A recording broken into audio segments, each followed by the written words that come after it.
Mes chers frères et sœurs en Christ à travers le monde, que Dieu vous bénisse abondamment et puissamment au nom de notre Seigneur et Sauveur Christ Jésus, notre grand, infiniment grand Seigneur et Sauveur Christ Jésus, dont le nom associé à cette trompette, l'une des trompettes de la fin des temps, pour nous avertir, pour nous secouer, pour nous réprimander, pour nous challenger, pour nous enseigner la sanctification, pour nous enseigner la piété, la crainte de Dieu. Mes frères, c'est encore notre grand jour en ce samedi de l'an de grâce 2019, plus précisément le 23 mars. On rend grâce à Dieu qui nous fait toujours triompher en toutes choses et qui répand par nous en tout lieu la bonne odeur de sa connaissance. Donc c'est une joie, mes frères, une allégresse de revenir proclamer l'infinie grandeur de la parole de Dieu. Comme nous l'avons annoncé, nous sommes toujours dans le livre de Genèse, le livre de tous les commencements. Mais la bonne nouvelle, c'est que nous sommes presque à la fin. Presque à la fin, mes frères et sœurs, c'est la bonne nouvelle. Nous allons voir aujourd'hui deux chapitres, contrairement à ce que j'ai annoncé. On va voir tout simplement deux chapitres, le chapitre 46 et le chapitre 47. Et par la grâce de Dieu, la semaine prochaine, le samedi 30 mars 2019, par la grâce de Dieu, nous allons enfin boucler le livre de Genèse avec trois chapitres, le chapitre 48, le chapitre 49 et le chapitre 50. Mais aujourd'hui, en ce grand jour du samedi de l'an de grâce 2019, le samedi 23 mars, nous allons nous appesantir sur deux chapitres, le chapitre 46 et le chapitre 47.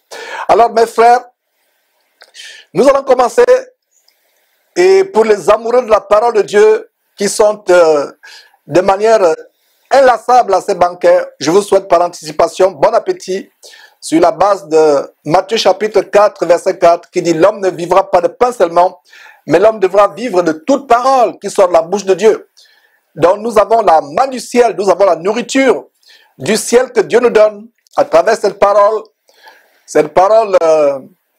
qui est vie, et ça me rappelle ce que le Seigneur Jésus disait, ceci est mon corps que vous mangez en mémoire de moi, en mémoire de ce que j'ai fait. Et non seulement nous le faisons quand nous prenons le pain dans ce qu'on appelle communément dans les milieux chrétiens la Sainte Seine, mais qui n'est que le repas du Seigneur. Le pain est représenté par le corps le pain représente le corps de notre Seigneur et Sauveur Christ Jésus, tandis que le vin représente son sang. Mais une autre chose qui représente le corps de notre Seigneur et Sauveur Jésus, qu'est-ce que nous mangeons? C'est la parole de Dieu. Parce que sur la base d'Apocalypse chapitre 19, verset 13, le nom de Jésus-Christ, c'est la parole de Dieu. Il est la parole de Dieu, la parole faite chair. Donc quand nous venons à ces banquets pour nous abreuver de la parole de Dieu, étudier la parole de Dieu ensemble, c'est comme si nous mangions le corps de Jésus-Christ. C'est lui que nous mangeons. Il est la parole de Dieu.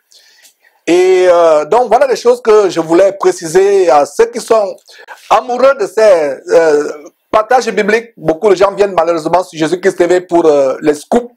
Quel le pasteur qu'on va encore dénoncer, quelle abomination, quelle doctrine de démon qu'on va encore dénoncer. Comme je l'ai toujours dit, si les frères et sœurs en Christ avaient l'amour pour la vérité, si les gens à travers le monde aimaient lire la Bible, mes frères et sœurs, nous n'aurions même pas dénoncé ces choses, parce que si vous lisez assidûment votre Bible, si vous la lisez assidûment, vous la mettez en pratique point par point, vous ne seriez jamais appâté par les faux pasteurs, vous ne serez jamais escroqué, menti, trompé, grugé par ces pasteurs que nous appelons pasteurs vampires et escrocs. Mais malheureusement, tout le monde n'est pas encore arrivé à ce standard de lire la parole de Dieu, de l'examiner, de vérifier chaque jour tout ce qu'on leur enseigne, tout ce qui se passe dans les assemblées, de vérifier à la lumière de la parole de Dieu. C'est la raison pour laquelle nous venons chaque jour, non seulement pour vous donner cette parole, mais aussi pour exposer les œuvres des ténèbres, pour amener les frères et sœurs à avoir du discernement, pour ceux qui n'ont pas encore du discernement, et pour ceux qui ne lisent pas encore la Bible, la parole de Dieu merveilleuse et comment? Inégalable. Alors mes frères, je vais vous prier de vous joindre à nous aussi au studio pour remettre ces moments à Dieu, parce que quoi que ce soit que nous faisons, en pensée, en parole ou en acte, nous faisons tout au nom de notre Seigneur et Sauveur Christ Jésus, en rendant par lui les actions de grâce à Dieu à Dieu, son Père qui est pareillement notre Père. Donc, là, peu importe où vous vous trouvez actuellement, que ce soit dans un salon, dans un bureau, peu importe où vous nous suivez actuellement, nous vous prions de vous prosterner si vous le pouvez, de vous agenouiller si vous le pouvez, afin que nous puissions prier ensemble. Et je ne me lasserai point de vous rappeler que mes chères sœurs, une femme qui prie la tête couverte honore Dieu. Dieu est content quand il voit une sœur en Christ qui se couvre la tête avant de prier. Et à contrario, une femme qui ne se voile pas la tête quand elle prie, elle fait tout simplement une seule chose, une chose abominable. Elle insulte Dieu, elle injurie Dieu. Donc nous n'aimerons pas voir le sang d'une sœur ou d'une dame qui nous suit actuellement sur nos mains. Parce qu'une femme qui prie Dieu sans se voiler commet une chose abominable. Ne suivez pas ces faux pasteurs qui veulent vous attacher à l'amour du monde et qui vous enseignent que vos cheveux sont le voile. D'ailleurs, la plupart des femmes, et en l'occurrence des femmes africaines, n'ont même plus les vrais cheveux sur la tête. Alors si c'était vrai que vos cheveux étaient des voiles, beaucoup n'auront même plus, beaucoup auront des nylons sur les têtes, beaucoup auront les cheveux qu'on sacrifie aux démons venant de l'air sur leur tête. Donc, ce n'est pas une excuse, c'est une excuse pour des femmes qui sont encore attachées à la mondanité, qui aiment leur coquetterie, qui aiment leur apparence, qui aiment la frivolité plus que Dieu. Mais pour les saintes femmes vertueuses, les femmes vertueuses qui ont la crainte de Dieu, qui vivent en faisant plaisir à Dieu, dont le plus grand souci est de faire plaisir à Dieu, elles ne se soucieraient plus de leur apparence physique, de leur apparence externe. Elles feront tout pour plaire à Dieu, pour honorer Dieu. Donc la femme qui craint Dieu, qui aime Dieu, qui obéit à Dieu, va se voir la tête quand elle prie. Ce sont les femmes rebelles à la parole de Dieu, faisant profession de connaître Dieu, mais que Dieu ne connaît pas, qui ne connaissent pas Dieu, qui se dirigent en enfer, ayant la frivolité dans nos cœurs, la volupté dans nos cœurs. Ce sont ce genre de femmes, c'est ce genre de femmes qui ne veut pas entendre ce genre d'évangile. Donc, mes sœurs et toute dame qui se joue en cette émission, même par hasard, je vous en supplie, voilez-vous la tête quand vous suivez ces enseignements, parce qu'il peut vous arriver, même inconsciemment dans votre cœur, de prier Dieu. Et ça ne s'adresse pas seulement aux femmes, il y a aussi un commandement pour les hommes. Comment nous devons paraître quand nous prions. Et nous lisons ces choses en 1 Corinthiens chapitre 11, et il est dit dans ce chapitre que l'homme qui prie Dieu, étant couvert, ayant la tête couverte, déshonore Dieu au final. Et une manière de déshonorer Dieu, c'est de l'injurier, c'est de l'insulter. Et vous l'insultez, vous hommes, en priant la tête couverte par quelque chose. Soit une casquette, un béret, une chéchia, un chapeau, peu importe ce que vous avez sur la tête. Et ne suivez pas ces faux pasteurs qui de plus en plus imitent leur arrière-grand-mère ou grand-mère, la Babylone la Grande, l'église catholique, où vous avez ces papes, ces évêques, ces prêtres, ces cardinaux qui ont des chapeaux haut perchés, qui ne sont que des symboles du poisson, en imitation au dieu Dagon, aux Philistins qui adoraient le dieu Dagon. Et les prêtres philistins avaient les chapeaux haut formés en forme de bouche de poisson. Donc, vous voyez le chapeau du pape ou des évêques, des cardinaux, ça a une forme de poisson à la bouche ouverte. Tout simplement, c'est en imitation, pour ceux qui ne le savaient pas, aux Philistins qui, dans les temps anciens, adoraient leur divinité abominable qui s'appelle Dagon. Et voilà les choses que nous voulons préciser. Donc, s'il vous plaît, chers frères, en signe de respect à Dieu, en signe d'obéissance à Dieu, décoiffez-vous, n'ayez rien sur la tête. Et chères sœurs, ou toute dame, ou toute femme qui est en train de suivre cette émission, je vous en supplie, voilez-vous la tête, comme nous allons remettre cette émission à Dieu. Éternel Dieu, nous te rendons grâce, nous te remercions pour ce grand jour. Merci de ce que tu nous fais triompher de nos ennemis qui ne veulent pas que cette trompette continue à retentir. Tu nous fais triompher de tout esprit impur qui nous afflige, afin de nous décourager dans ce ministère, nous décourager dans ce travail. Nous te rendons grâce de ce que tu nous as conservé le souffle de vie aujourd'hui, afin que nous venions encore proclamer la grandeur infinie de ta parole merveilleuse et inégalable. Oh grand Dieu, nous te rendons grâce pour ce studio. Merci pour les membres de Jésus-Christ TV, de la santé que tu nous donnes, de la persévérance dans cette œuvre, de la vie que tu nous conserves, Seigneur Dieu. Nous ne sommes pas méritants plus que ceux qui nous ont dévancés dans la mort. Si nous sommes en vie, c'est pas parce que nous sommes mieux que ceux qui sont décédés il y a quelques jours, même la nuit passée. C'est par ta grâce que nous pouvons être en vie maintenant ou en bonne santé. Et c'est la raison pour laquelle nous te disons merci, merci, merci infiniment, merci pour la santé, la vie que tu nous préserves. Seigneur, nous te demandons pardon pour nos fautes, pour nos péchés, pour nos transgressions, même ceux commis involontairement ou inconsciemment. Nous te demandons pardon pour toute personne que nous avons blessée sans le savoir. Nous te demandons pardon pour toute chose, toute parole mauvaise que nous avons proférée, même involontairement ou inconsciemment, pour toute mauvaise pensée que nous avons nourrie dans nos têtes, pour toute mauvaise action que nous avons commise, même inconsciemment ou involontairement. Nous te demandons pardon, Seigneur Dieu. Nous t'en supplions, sois au contrôle de cette émission. Donne-nous encore des grandes révélations comme nous nous apprêtons à partager ces 2 chapitres. Merci infiniment, grand Dieu, de ce que tu m'ouvres la bouche afin que ce qui en sort ne vienne pas de mon cœur ou de mon intelligence, mais soit inspiré par toi. Merci très cher et grand Dieu, infiniment grand, pour cette émission encore, pour cette section dans cette aventure que nous avons commencée dans le livre de Genèse. Au nom de Jésus-Christ, nous avons prié. Amen. Alors, mes frères, nous allons commencer et c'est une très grande joie, c'est une allégresse indescriptible et je ne sais pas si vous êtes déjà sur Genèse chapitre 46, voilà, vous aurez aussi ça sur votre écran, mais ce serait mieux, mes frères et sœurs, de lire dans votre Bible, de suivre point par point dans votre Bible, afin de pouvoir surligner, encercler les mots-clés, les phrases clés. Et voilà comment nous suivons la Bible nous suivons les enseignements de manière active, ayant nos stylos, crayons, peu importe, ou bics, comme vous l'appelez en Afrique, et pour ceux qui sont en Afrique, et il y a des blocs-notes aussi pour prendre des notes, et non pas les papiers volants, les papiers volants peuvent s'envoler, mais il y a des blocs-notes de cahiers. Donc, mes frères, tournons la Bible dans Genèse chapitre 46, voilà. Et avant cela, comme vous le savez, je commence par une petite introduction, un petit survol introductif pour nous mettre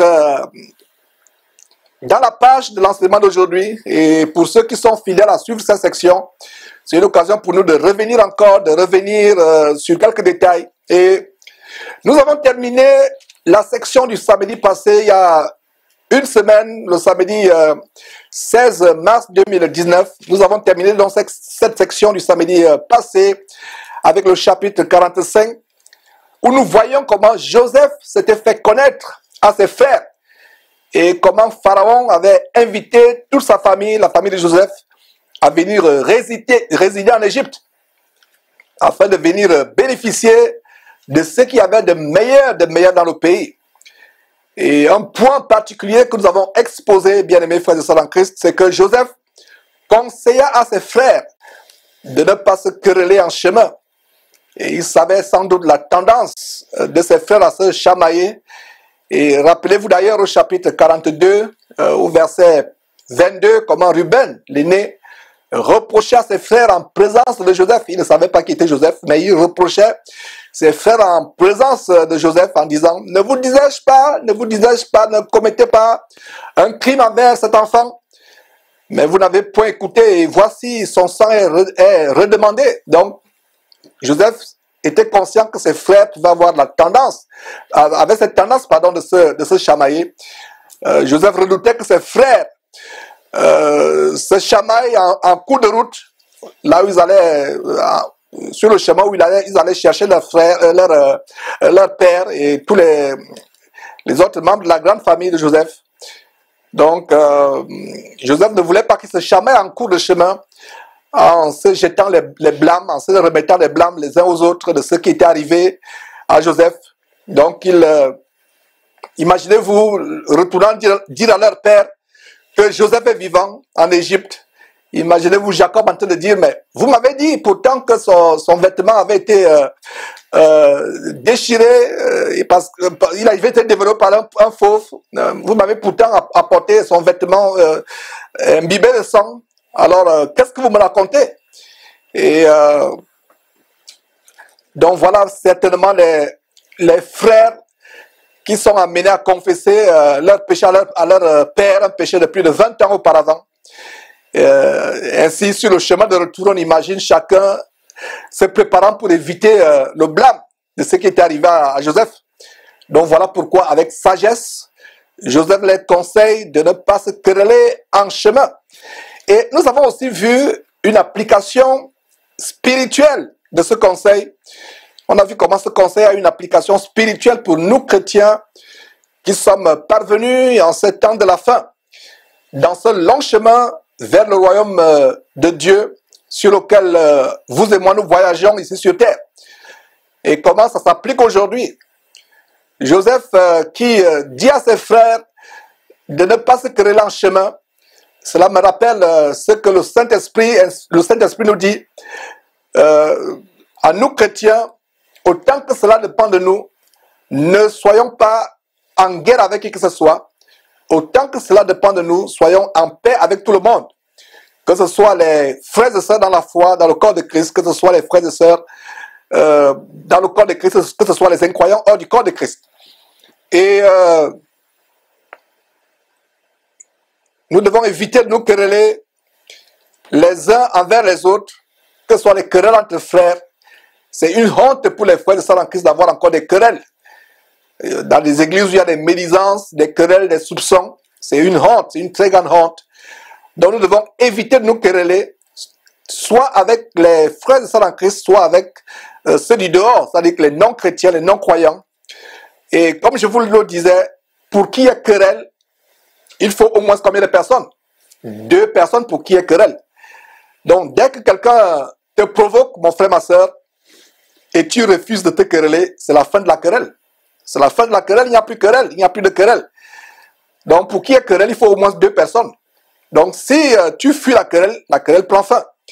Donc arrivons à ce standard, mes frères et sœurs, où personne, absolument personne, ne peut plus nous offenser, ne peut plus nous irriter, ne peut plus nous affecter, peu importe leurs attaques, peu importe leurs moqueries, peu importe leurs injures. C'est pour cela que ceux qui mettent des commentaires injurieux, désobligeants, peu importe les noms qu'ils peuvent me donner, moi particulièrement, ça m'importe peu. D'ailleurs, c'est une joie.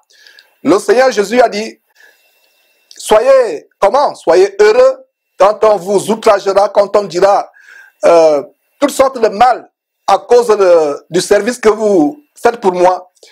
Si on vous calomnie parce que vous avez fait des mauvaises choses, c'est à bon droit qu'on vous calomnie. Si on vous calomnie parce que vous êtes un pécheur, parce que vous êtes un meurtrier, un voleur, un menteur, c'est à bon droit.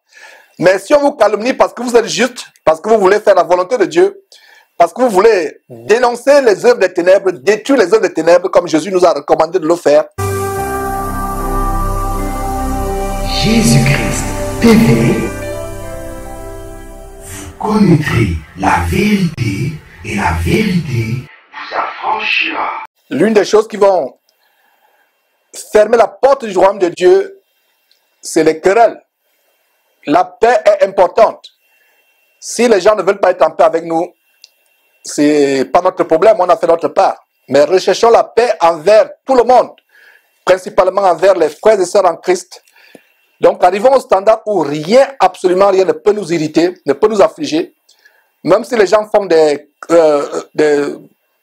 provocations, se moquent de vous, vous injurient, font des calomnies, même si votre vie est étalée au dehors, ce n'est pas votre problème. Même si les gens vous lancent les pierres, ce n'est pas votre problème.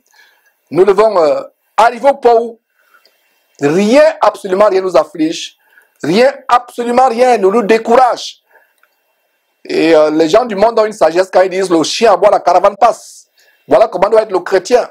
Insensible aux attaques, insensible aux calomnies, insensible aux moqueries, insensible aux médisances, insensible aux provocations.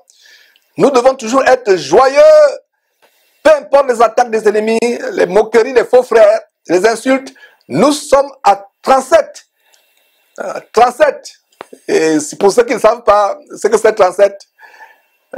Quand on prend votre, je ne sais pas si c'est le pouls, ou si c'est votre température, vous êtes à 37, ça veut dire que vous êtes imperturbable, vous êtes en bonne santé. Soyons en bonne santé mentale émotionnelles, peu importe ce qu'on nous fait. Évitons les querelles. Donc regardez comment un petit conseil de Joseph à ses frères de ne pas se quereller en chemin a une très grande application spirituelle dans ce chemin où vous et moi nous sommes. Sur ce chemin vers le royaume de Dieu. Évitons de nous quereller en chemin avec qui que ce soit. Donc chacun de nous, chrétiens, doit avoir ce témoignage d'être un homme pacifique ou une femme pacifique. Un témoignage tant parmi les chrétiens que parmi les non-chrétiens, mais que cet homme, ce voisin du quartier, cet homme-là, ce collègue de travail est tellement pacifique, malgré les chuchotements qu'il y a de gauche à droite, les calomnies venant de la part des collègues, des camarades de classe, des voisins du quartier, il est tellement pacifique, toujours souriant, disant bonjour à tout le monde. Voilà le témoignage que nous devons avoir au milieu des païens, même au milieu des chrétiens, mais surtout au milieu des païens, afin que quand ils nous calomnient comme si nous étions des malfaiteurs, qu'ils observent au fil du temps notre très bon comportement. Donc, ayons un très bon témoignage, un témoignage des personnes pacifiques. On dit, voilà, cet homme est pacifique, cette femme est pacifique, ce sont des chrétiens, et voilà comment vous honorez Dieu, vous honorez le Fils de Dieu à travers le témoignage merveilleux que vous avez parmi les païens. Alors, nous sommes au chapitre 46 et on va voir ce qui se passe. Chapitre 46, verset 1. Israël, c'est-à-dire Jacob, rappelez-vous que son nom avait été changé. Il était d'abord Jacob, un homme pécheur, et se vautrant dans la grugerie, la tromperie. Et après plus de 20 ans de transformation, Dieu a changé son nom en Israël. Donc c'était Jacob, mais il est devenu Israël. Alors, verset 1, et chaque fois que vous lisez donc Israël comme nom dans l'Ancien Testament, ça fait généralement référence à Jacob. Donc Israël partit avec tout ce qui lui appartenait.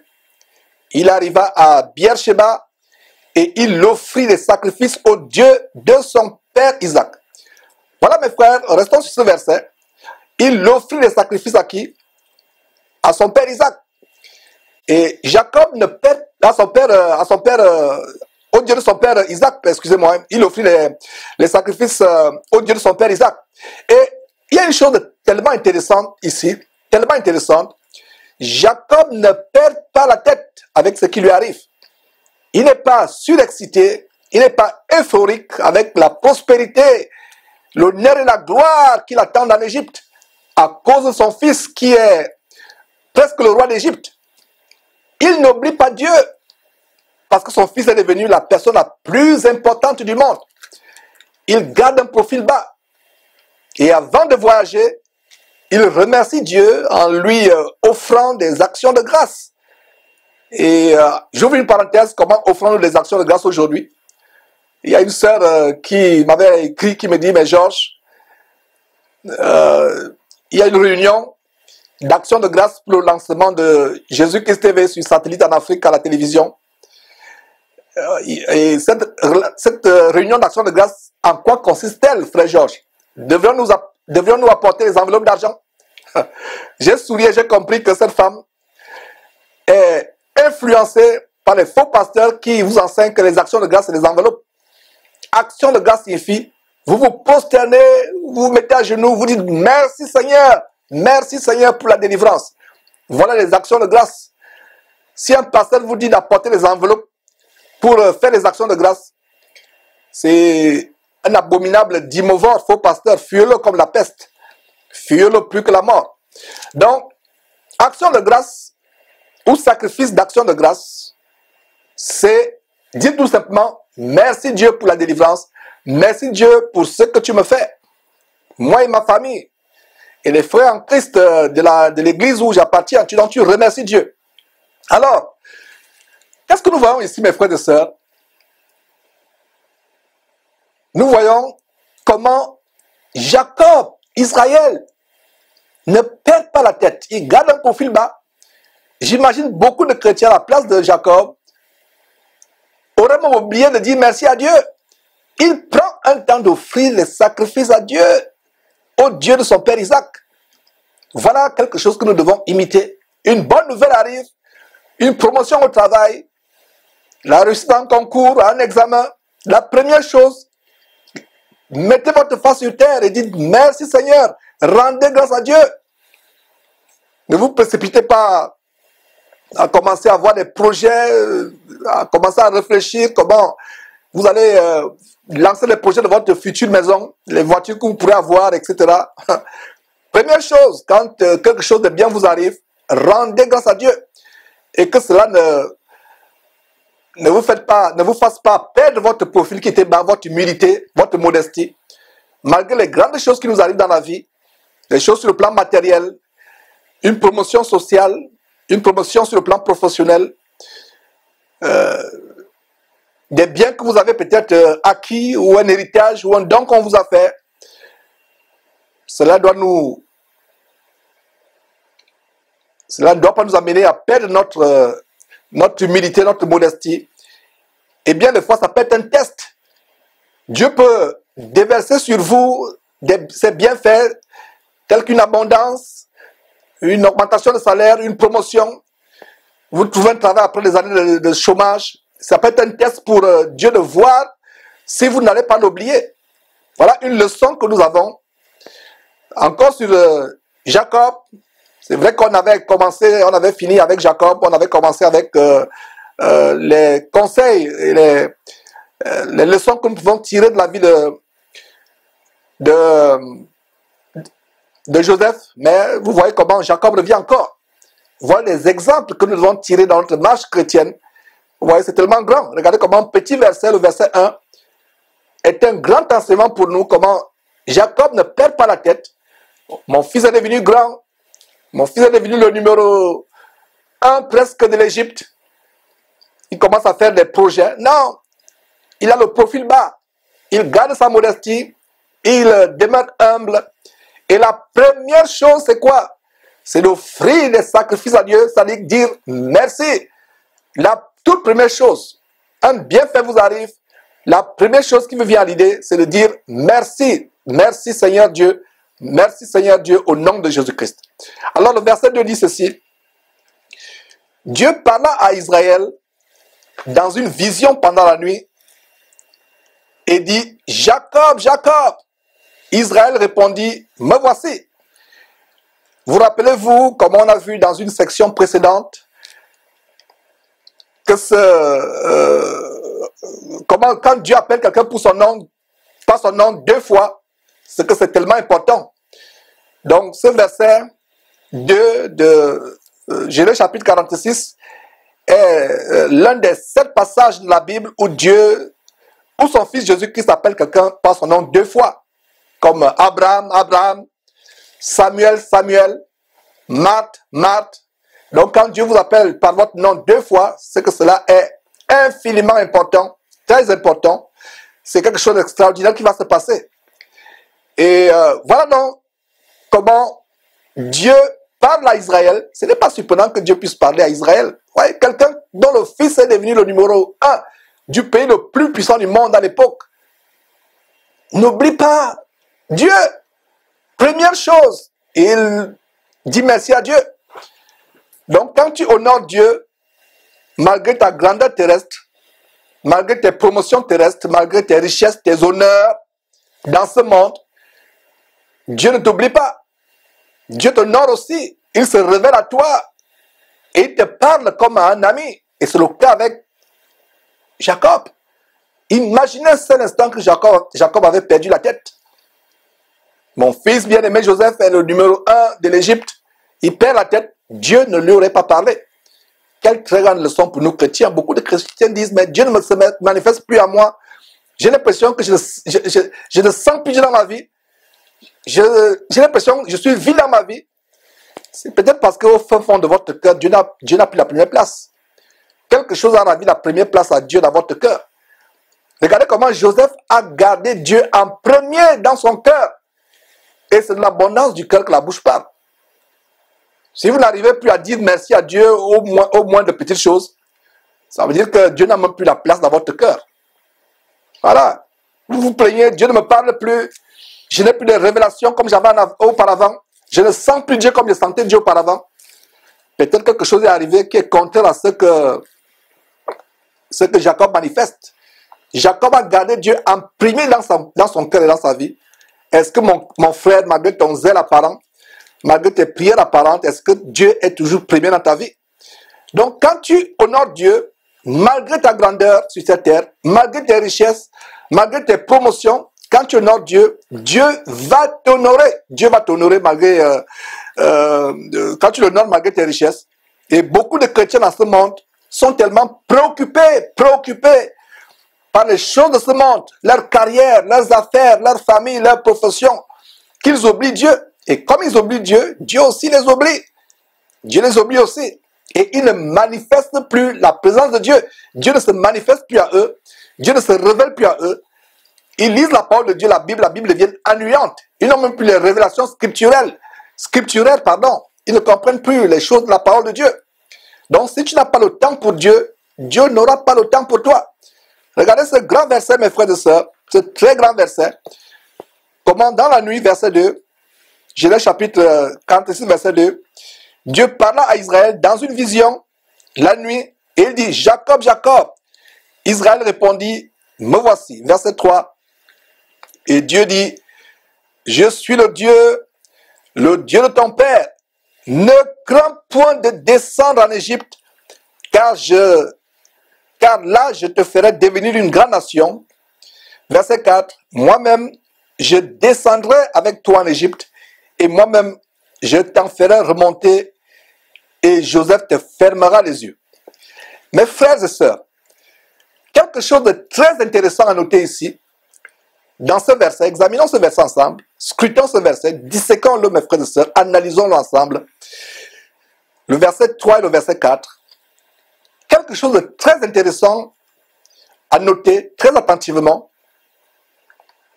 c'est que aller en Égypte ou rester dans notre village ou dans notre ville, là où nous sommes actuellement, n'est pas ce qui importe. Ce qui importe absolument, c'est quoi? C'est quand Dieu dit, je serai avec toi, je voyagerai avec toi, là où tu seras, là où tu voyageras, je voyagerai avec toi. Donc peu importe si vous trouvez cet endroit, vous dites, ah vraiment cet endroit, je le trouve plus spirituel, ce quartier, cette ville, ce pays, je le trouve plus merveilleux, plus propice pour mon épanouissement spirituel. Je ne trouve pas ce village propice à mon épanouissement spirituel. Les raisons qu'on se donne souvent pour voyager dans tel pays ou dans tel village, dans telle ville. Donc, peu importe comment tu peux trouver que tel endroit est plus spirituel que tel autre endroit. Ce qui importe, c'est de nous assurer que Dieu est avec nous dans tous nos déplacements, dans nos mouvements. Et c'est justement ce qu'a fait Jacob. Donc, en même temps que Jacob remercie Dieu pour cette très bonne nouvelle au sujet de son fils Joseph, il voulait s'assurer que c'est la volonté de Dieu qu'il descend en Égypte. Alors, qu'est-ce qui se passe? En même temps que Jacob offre ses sacrifices d'action de grâce, il n'est pas euphorique, il ne perd pas la tête, il n'est pas surexcité. Il garde la tête froide. Et bien qu'il est content, il veut s'assurer que c'est vraiment la volonté de Dieu qu'il parte. Et les gens vont me dire, mais Georges, comment tu arrives à cette conclusion? Vous allez comprendre pourquoi j'arrive à cette conclusion. Imaginez Jacob en train de prier et dire à Dieu, Éternel, Dieu éternel, mon grand-père Abraham s'est rendu en Égypte il y a plusieurs années et il y a eu plusieurs problèmes. Il en a ramené une femme esclave nommée Agar, une esclave égyptienne, avec qui plus tard il devait commettre l'adultère. Et duquel adultère naquit Ismaël, qui fut aussi la cause de plusieurs autres problèmes. Tu as dit à mon père Isaac de ne pas descendre en Égypte, malgré la famine qu'il endurait. La famine qui avait frappé la terre, et l'Égypte à ce moment était le seul endroit où il y avait du pain. Pourtant, malgré la famine, tu as dit à mon père Isaac de ne pas se rendre en Égypte. Alors Dieu, je suis perplexe. À mon grand-père, tu dis, tu ne dis rien, il s'entête aller en Égypte sans te consulter. il en ramène des problèmes. Et à mon père Isaac, tu lui dis de ne pas aller en Égypte. Alors, qu'est-ce qui se passe, Dieu? Est-ce que vraiment je dois aller en Égypte? Qu'est-ce qui se passe? Maintenant, Dieu, qu'est-ce qu'il doit faire? Aller en Égypte ou ne pas aller en Égypte? Voilà certainement ce qui se passait dans la tête de Jacob. N'oubliez pas que ces patriarches dans la foi, n'oubliez jamais de ce qui était arrivé à leurs ancêtres, à leurs grands-parents. Ils méditaient cela, surtout Abraham, Jacob, Isaac, Joseph et les 12 tribus plus tard. Ils se rappelaient ces choses. C'est pour cela que nous avons, par la grâce du Saint-Esprit, la vertu du Saint-Esprit, par la grâce de Dieu, la vertu du Saint-Esprit, ces révélations aujourd'hui. Et voilà donc comment il y avait cette confusion dans la tête de Jacob, qui ne s'est pas empressé d'aller en Égypte. Il a tendu le feu vert. Et Dieu lui a donné ce feu vert en disant, va en Égypte, descends en Égypte, je serai avec toi. Descends en Égypte, va, je serai avec toi, je descendrai avec toi. Donc, qu'est-ce que nous apprenons ici? La volonté de Dieu pour une personne d'aller par exemple à Paris ou à New York ne sera pas sa même volonté pour toi, mon frère, ma soeur. Peut-être à toi, il te dira d'aller plutôt au Tchad ou au Mali. Même si le Tchad et le Mali, selon la chair, selon la convoitise des yeux, le Tchad et le Mali peuvent être moins attrayants que New York ou Paris ou je ne sais pas quelle autre grande ville exotique. exotique. Dieu peut dire à une personne d'aller à tel endroit, mais à toi il te dira de ne pas aller. Il dira à telle personne ne va pas à cet endroit, mais à toi il te dira d'aller. Donc chacun de nous doit avoir un contact particulier avec Dieu, dans notre relation avec Dieu, dans notre prière. Donc ce qui est important, c'est de savoir que Dieu est avec toi dans chacun de tes déplacements. Qu'il te donne le feu vert pour aller dans tel ou tel endroit. Il y a des frères et sœurs en Christ qui me disent, mes frères, qu'est-ce que tu en penses? J'ai un projet d'aller aux États-Unis, j'ai un projet d'aller au Canada, qu'est-ce que tu en penses? La première chose qu'il leur dit, c'est que consultez Dieu, ne me consultez pas. Demandez à Dieu si c'est sa volonté. Si c'est sa volonté, non pas ta volonté à toi, mon frère, ma soeur, mais si c'est la volonté de Dieu. Bien des fois, nous prenons des décisions par convoitise, par envie, par jalousie. Ah, tel frère est dans telle région, dans telle ville, grande ville, il a bâti un ministère dans telle ville, moi aussi je vais aller m'installer dans telle ville.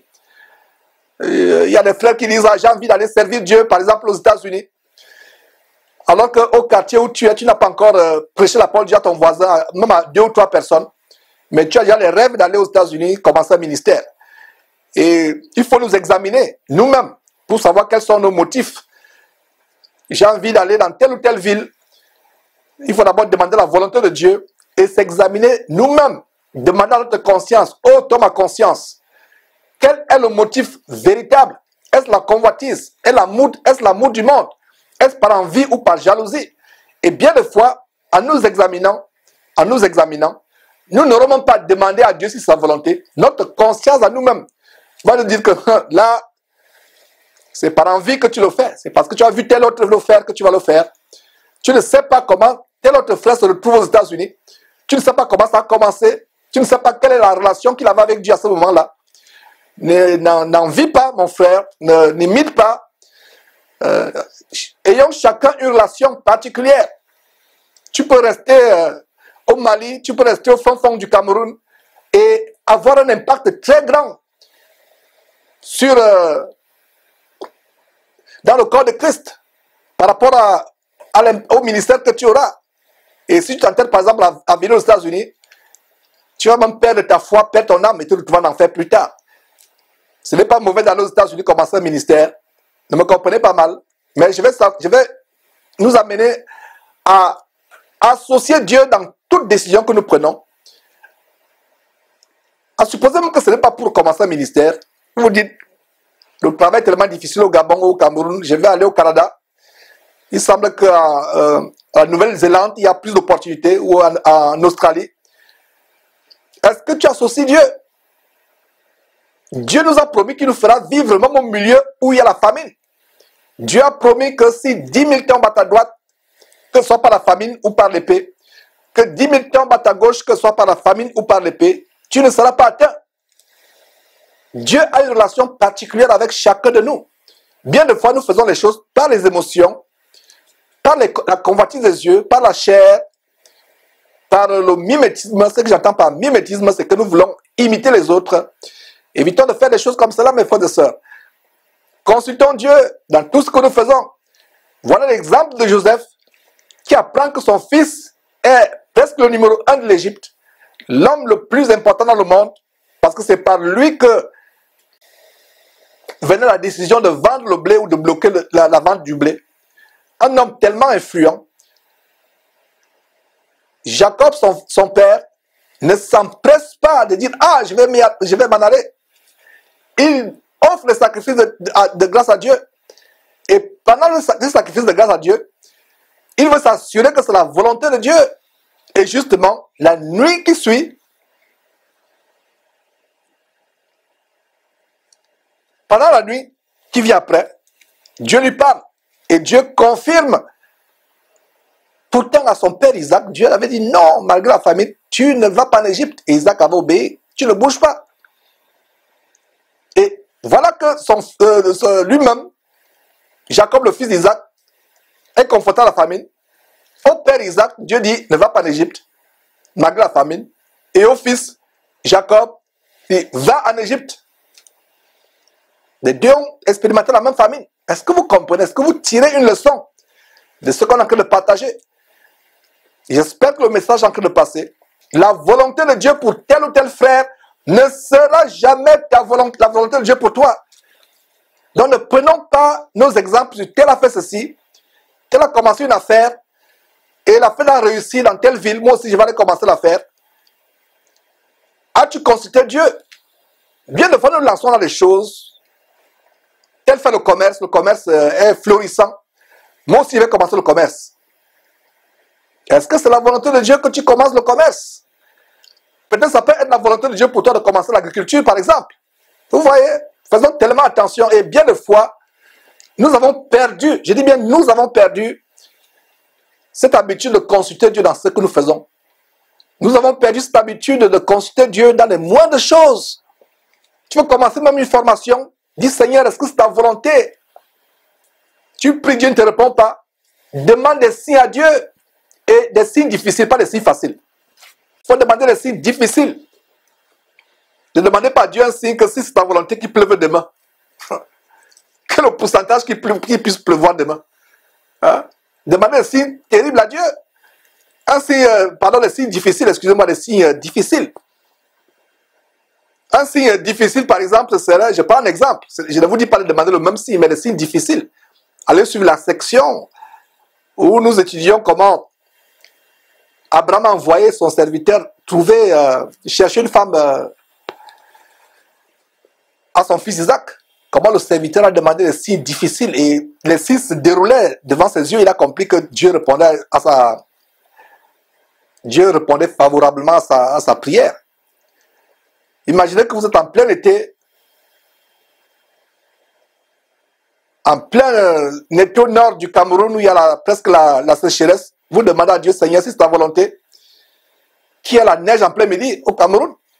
Voilà un signe difficile. Si c'est la volonté de Dieu, il y aura neige. Vous allez peut-être même témoigner ça aux gens que j'ai demandé à Dieu qu'il y ait neige. La neige commence à tomber en plein midi au nord du Cameroun où il y a des températures qui s'élèvent à 40 degrés et même plus. Les gens ne vont pas vous croire, mais vous savez ce qui s'est passé avec vous. Regardez le signe que Gédéon a demandé à Dieu. Allez lire ces choses dans la Bible. Mes frères et sœurs, ne demandons pas des signes faciles que c'est la volonté de Dieu que mon frère en Christ m'apporte un sac de croquettes. Et tu sais très bien que ton frère en Christ aime bien faire les croquettes. Ne demandez pas des choses évidentes. Demandez des signes difficiles. Et s'il vous plaît, la meilleure façon de demander les signes, c'est dans votre cœur. Ne parlez même pas à votre épouse si vous êtes marié ou à votre frère. Gardez ça seul à seul dans votre cœur. Parce qu'en ouvrant la bouche, l'oiseau ailé peut emporter votre demande vers le diable plus tôt. la meilleure façon, parce que le diable ne lit pas nos pensées, donc la meilleure façon de demander le signe à Dieu, c'est de lui demander dans le cœur, intérieurement, sans me murmurer, et n'en parler à personne. Et voilà donc comment nous devons apprendre à demander le signe à Dieu par rapport au projet que nous avons, projet de voyage, projet d'affaires, projet sur le plan professionnel, projet d'examen. Est-ce qu'elle doit faire tel examen ou ne pas faire tel examen? Et développons cela, mes frères et sœurs, développons la dépendance à Dieu. Ne menons pas nos vies comme bon nous semble. Bien des fois, nous pensons que nous sommes maîtres de nos vies. Nous pensons que nous pouvons faire comme bon nous semble. Développons plutôt cette habitude de croire en Dieu, de lui faire confiance, de lui confier les moindres aspects de nos vies, mes frères et sœurs. Donc, voilà donc un exemple de comment Jacob ne s'empresse pas. Il garde le sang-froid. Mes frères et sœurs, regardez, vous avez une très bonne nouvelle. Vous étiez au chômage pendant des années. Je prends un exemple plus près de nous. Vous avez été au chômage pendant 5 ans. Vous avez prié, veillé après veillé, jeûne de prière après jeûne de prière. Et voilà, une nouvelle arrive des États-Unis, qui a un homme d'affaires qui cherchait, un homme d'affaires américain qui cherchait un Africain comme héritier. Il voulait adopter un Africain. Et il a fait, je ne parle pas des scams, je ne sais pas comment on dit scam en français, c'est-à-dire que je ne parle pas des escroqueries sur Internet où on vous dit, voilà, tel est en train de mourir, il a le cancer, il a laissé une fortune, une valise pleine de je ne sais pas, 50 milliards. Alors, pour débloquer cela auprès de la banque, il faut faire une procédure et la procédure va coûter 2 millions. Il faut envoyer 2 millions. Non, je ne parle pas de ça. Je vous dis, à supposer réellement qu'il y a un homme d'affaires américain qui dit, je recherche un héritier, je suis sur le point de mourir, je recherche un héritier africain. Voilà, et il a fait des sondages auprès de différentes mairies. Et il a fait des sondages auprès de différentes mairies de lui donner les noms des personnes qui vont tirer au sort. Et votre nom, vous, chrétien, mon frère, ou ma soeur en Christ qui me suit actuellement. Et voilà donc le journal officiel, ou la télévision officielle annonce au journal de 20h.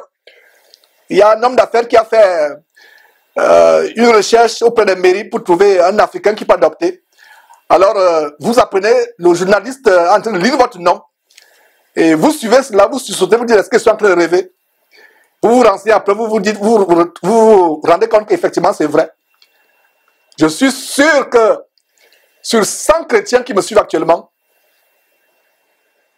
99 ou 98% vont s'empresser à aller dans l'euphorie. Ils vont m'oublier Dieu. Ils vont peut-être prendre la Bible, jeter de côté, dire vraiment, ça dit qu'est-ce qui m'arrive là? Peut-être un seul parmi 100 va dire, mais Seigneur, est-ce une attaque venant de l'ennemi?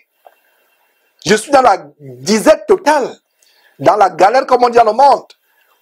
Et voilà que cet homme d'affaires américain me choisit comme son héritier, il est sur le point de mourir. Est-ce une attaque? Est-ce une tentation? Qu'est-ce qui se passe, Seigneur Dieu? Et il va se mettre à jeûner, il va demander un signe difficile à Dieu, il dit, Seigneur, si c'est vraiment toi, je suis au Mali, qu'il neige en plein midi, si c'est vraiment ta volonté. S'il ne neige pas, je ne bouge pas. Que cet homme d'affaires américain cherche notre héritier qui va adopter. Est-ce que vous comprenez, mes frères et sœurs? Voilà comment nous, chrétiens, devons être vraiment radicaux, intègres. Demandons le signe. Qu'est-ce qui est impossible à Dieu? Dieu qui a créé les saisons, les temps et autres, ne peut pas faire tomber la neige en plein midi pour vous montrer que le signe vient de lui. En fait, le problème est le suivant.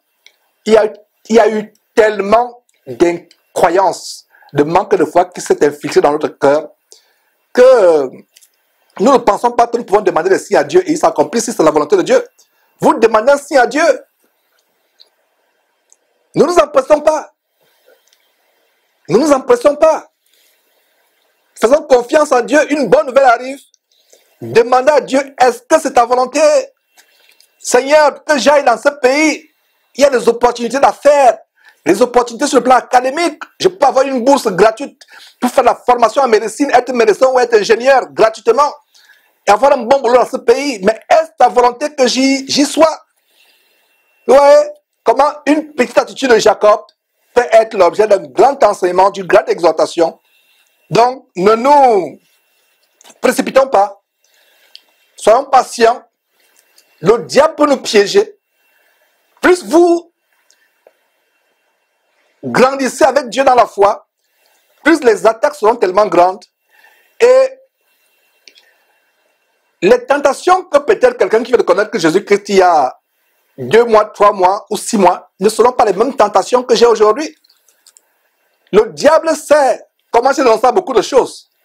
Alors pour qu'il puisse me tenter, il va mettre de grandes choses, des choses tellement immensement grandes. Allez voir en Matthieu chapitre 4 et en Matthieu chapitre 4 ou Luc chapitre 4 comment il a tenté, le diable a tenté notre Seigneur, merveilleux Seigneur Jésus-Christ, avec des grandes choses. Et une fois, certains pasteurs que nous dénonçons ont bien commencé. Mais plus ils s'élèvent, plus le diable miroite des choses beaucoup plus grandes. C'est pour ça que vraiment, pour les gens qui ont l'amour pour la parole de Dieu, l'amour pour Dieu, nous devons prier pour que le diable ne soit pas capable de nous tenter. Et d'ailleurs, une des paroles de la prière que le Seigneur Jésus nous a enseignée, c'est que la prière qu'on appelle communément notre Père, une ligne c'est ne nous soumets pas à la tentation. Plus vous vous élevez dans la foi, plus vous avancez, vous vous élevez dans ce standard de sanctification, plus vous aurez des attaques les plus grandes attaques. Les plus grandes attaques. Donc, mes frères, retournons à la parole de Dieu. Comment l'attitude de Jacob nous amène à voir des détails précis sur notre vie. Ne nous empressons pas. Demandons des signes à Dieu. Tu veux commencer une affaire, un business, une formation. Tu veux voyager dans tel village, dans telle ville. Ne sois pas séduit par la chair. Ah, Tombouctou n'est pas plus attrayant que Washington. Non. Tu ne peux pas savoir comment Dieu peut t'utiliser à Tombouctou, impacter tout un village, toute une ville. Alors qu'à Washington, tu ne seras rien. Tu peux te retrouver en allant en enfer ayant perdu la foi. Donc faisons attention. Ne marchons pas selon la chair. Ne marchons pas selon la vue. Ne marchons pas selon les 5 sens. Marchons par la foi. Le juste vivra et marchera par la foi. Continuons mes frères et sœurs. Continuons.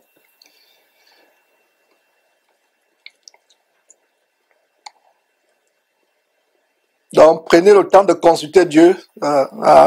Jacob a pris le temps de consulter Dieu. Et une autre chose dans ce verset, avez-vous noté en passant comment Jacob est différent du Jacob qui fut envoyé par son père Isaac pour aller chercher une épouse à Aram dans la ville de sa mère Rebecca. On avait lu ça, on a étudié ça, n'est-ce pas? Je crois au chapitre 27. Et vous vous rappelez que, pour ceux qui ont bien suivi, ils doivent se rappeler comment Jacob se rendit à Aram sans consulter Dieu, sans avoir le feu vert de Dieu. Il s'appuyait plutôt sur sa ruse, sur son intelligence, et était motivé par la cupidité. Et on a vu le contraste avec le serviteur d'Abraham qui arrive dans la région. Il avait été envoyé par Abraham pour choisir une femme pour le père de Jacob, Isaac. Arrivé là-bas, il prie Dieu d'abord et il demande ainsi à Dieu. Mais on voit comment Jacob ici n'est plus le Jacob d'il y a plusieurs années.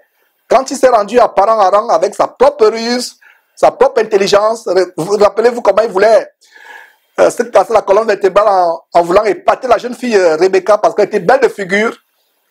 Il soulève la pierre alors que cette pierre était tellement grosse qu'il fallait plusieurs personnes pour la soulever. Et pour épater et émerveiller la jeune Rebecca. Et vous voyez comment, contrairement au serviteur de son grand-père Abraham, qui a eu la femme le même jour, lui il a fait 14 ans. 14 ans avant d'avoir légitimement sa femme. 14 ans à tourner en rond. Voilà ce qui nous arrive quand on ne s'appuie pas sur Dieu. Voilà ce qui nous arrive quand on ne met pas notre confiance sur Dieu. Celui qui met sa confiance en Dieu, qui attend le feu vert de Dieu, tout semble aller sur des roulettes. Mais vous qui allez avec votre ruse, votre cupidité, votre envie, votre jalousie, votre petite intelligence, vous allez tourner en rond pendant 14 ans, pendant 20 ans, pendant 30 ans, et mourir même sans accomplir ce pourquoi pourtant vous vous êtes attelé avec votre sagesse et votre intelligence. Donc vous voyez un Jacob totalement changé. Totalement changé. À l'époque, quand il va à Paran-Aram, il ne consulte pas Dieu. Mais qu'est-ce qui se passe dans ce chapitre 46? Avant d'aller en Égypte, il consulte Dieu. Voilà donc un Jacob totalement différent, totalement transformé. Un Jacob qui n'est pas émerveillé par ce qu'il voit, par ce que son fils est devenu en Égypte, par la gloire qu'il aura, mais prend le temps de consulter Dieu, il attend le feu vert de Dieu.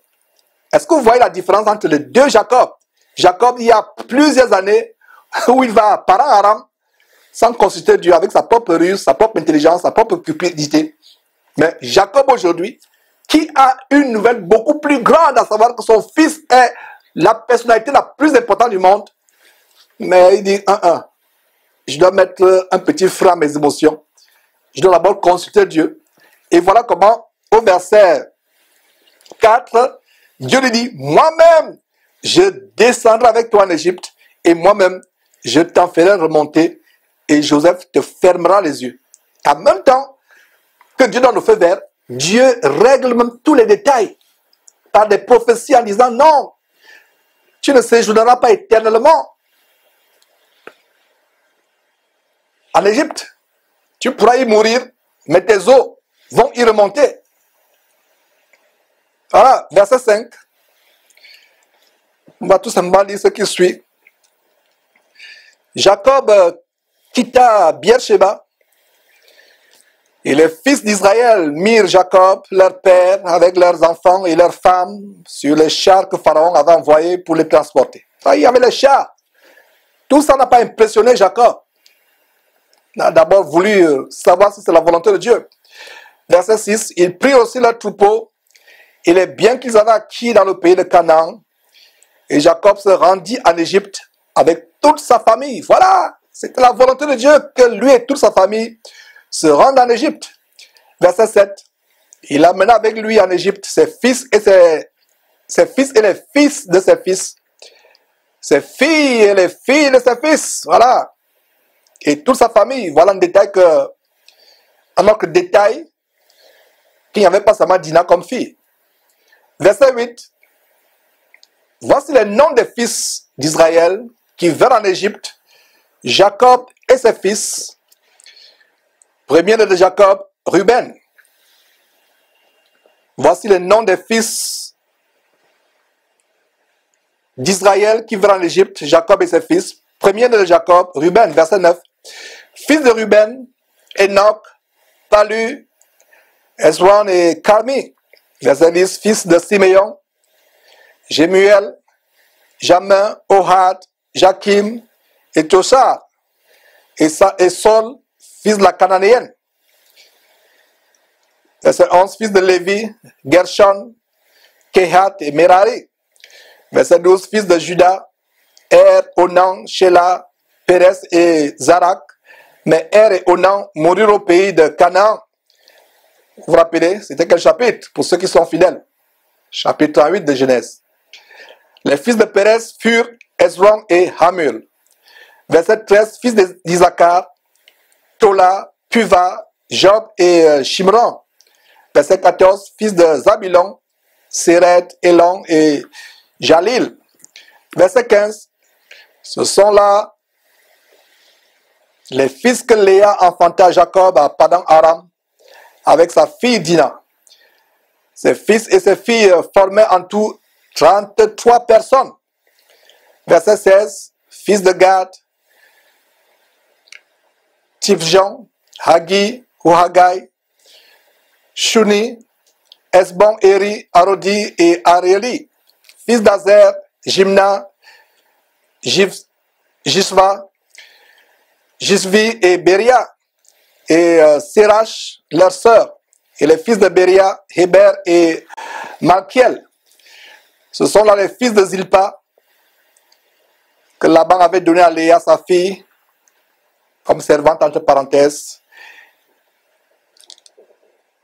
Et elle les enfanta à Jacob.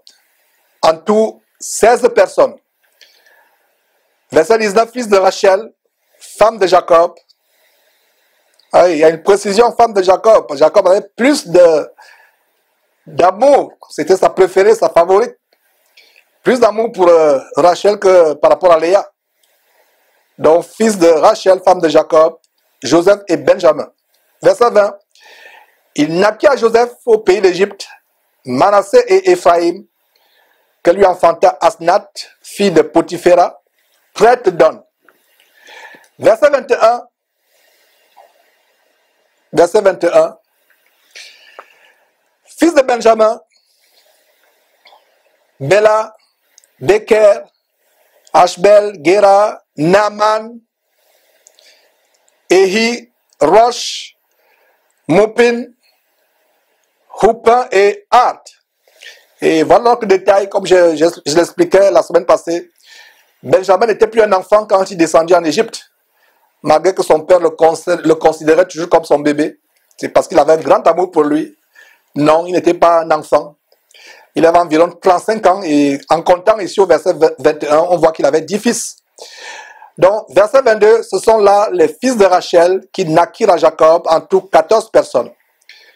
Verset 23, fils de Dan, Hushim, fils de Nephtali, Jatsil, Guni, Jesser et Shilem. Verset 25, ce sont là les fils de Bila que Laban avait donné à Rachel, sa fille, et elle les enfanta à Jacob, en tout combien de personnes? 7 personnes. Verset 26. Les personnes qui vinrent avec Jacob en Égypte et qui étaient issues de lui étaient au nombre de 70 en tout, sans compter les femmes, les fils de Jacob. Donc nous continuons à lire tout simplement, c'est une sorte de dénombrement de la famille d'Israël, les descendants de Jacob qui vont en Égypte avec lui. Donc tout simplement dénombrement. Nous continuons, verset 27. Et Joseph avait 2 fils qui lui étaient nés en Égypte. Le total de la famille de Jacob qui vint en Égypte était de 70 personnes, 70. Verset 28. Jacob envoya Judas devant lui vers Joseph. Donc voilà la famille qui arrive en Égypte. Donc Jacob, en arrivant, envoie Judas devant lui, vers Joseph, pour l'informer qu'il se rendait à Gozen. C'est tellement, c'est mon opinion, je précise bien que c'est mon opinion, que il ne voulait pas aller là où était Joseph. Il voulait tout simplement se rendre à Gozen, parce que certainement Dieu lui a montré aussi, il a confirmé cette place.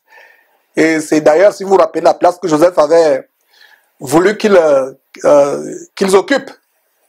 Et on va voir cela plus en détail dans quelques minutes. Verset 29. Joseph attela son char et il monta pour aller vers Gozen, à la rencontre d'Israël, son père. Dès qu'il le vit, il se jeta à son cou et pleura longtemps sur son cou. Mes frères et sœurs, ouvrons une parenthèse. Un détail très important à noter dans le comportement de Joseph. Malgré que Joseph était un homme très important, l'homme le plus important du monde à cette époque, qui dirige l'Égypte, âgé d'environ 40 ans, pas 20 ans, âgé d'environ 40 ans, il a toujours un si grand respect pour son père, au point de quitter son palais royal pour aller au-devant de son vieux père. Donc voici, mes frères et sœurs, le genre de personnes que Dieu choisit et à qui Dieu confie un ministère, une mission quelconque, et non le genre de personne qui pense qu'il est devenu tellement important et élevé dans la société qu'il n'a plus à honorer son père, sa mère, ou qui a honte de son père ou de sa mère parce qu'ils sont devenus vieux ou parce qu'ils sont malades. Notez en passant, s'il vous plaît, notez en passant, on ne va pas mettre du temps dans ces deux sections aujourd'hui. Notez en passant tout simplement que Proverbe chapitre 23, verset 22, nous recommande de ne pas mépriser nos parents quand ils sont devenus vieux, de ne pas les mépriser. Regardez comment Joseph, des siècles avant la loi que Dieu avait donnée à Moïse, des siècles avant la loi donnée à Moïse par Dieu, connaissait déjà l'un des 10 commandements, les 10 commandements de Dieu en Exode, chapitre 20. L'un des 10 commandements, Exode chapitre 20, verset 12 dit, « Honore ton père et ta mère, afin que tes jours se prolongent dans le pays que l'Éternel ton Dieu te donne. » C'est exactement ce que le Saint-Esprit reprend en Éphésiens chapitre 6, verset 2, qui dit exactement, « Honore ton père et ta mère », c'est le premier commandement, avec une promesse, afin que tu, verset 3, Éphésiens chapitre 6, verset 2 à 3, verset 3, afin que tu sois heureux et que tu vives longtemps sur terre. Donc vous voyez comment un homme important n'a pas honte de ses parents, de son père, de ses frères, comment il décide de se rendre, d'aller au-devant de son père, de se déplacer. Quel exemple à suivre, mes frères et sœurs. Donc ce n'est pas parce que tu es devenu grand, puissant, important dans la société que tu vas mépriser ton père, ta mère. Verset 30, Israël dit à Joseph, que je meurs maintenant, puisque j'ai vu ton visage et que tu vis encore. Regardez, Jacob tellement transformé. Est-ce que Jacob va mourir sur le champ? Non. Il va encore passer quelques années. Mais lui, il dit que je meurs. Quand notre père aurait dit, « Ah, mon fils Joseph, je te vois étant un roi, que je vive longtemps et que je puisse manger la graisse de l'Égypte. » C'est ce que Jacob dit. Non. Voilà un Jacob tellement transformé. La terre ne lui dit plus rien. Nous, chrétiens, qu'est-ce que Dieu nous dit? Ne vous affectionnez pas aux choses de la terre. Affectionnez-vous à ce qui est en haut. Jacob avait pour souci d'aller retrouver, de suivre ses patriarches dans le séjour du repos en attendant la manifestation du retour de Jésus-Christ. La terre ne lui disait plus rien. Il regardait comme ces choses comme la boue.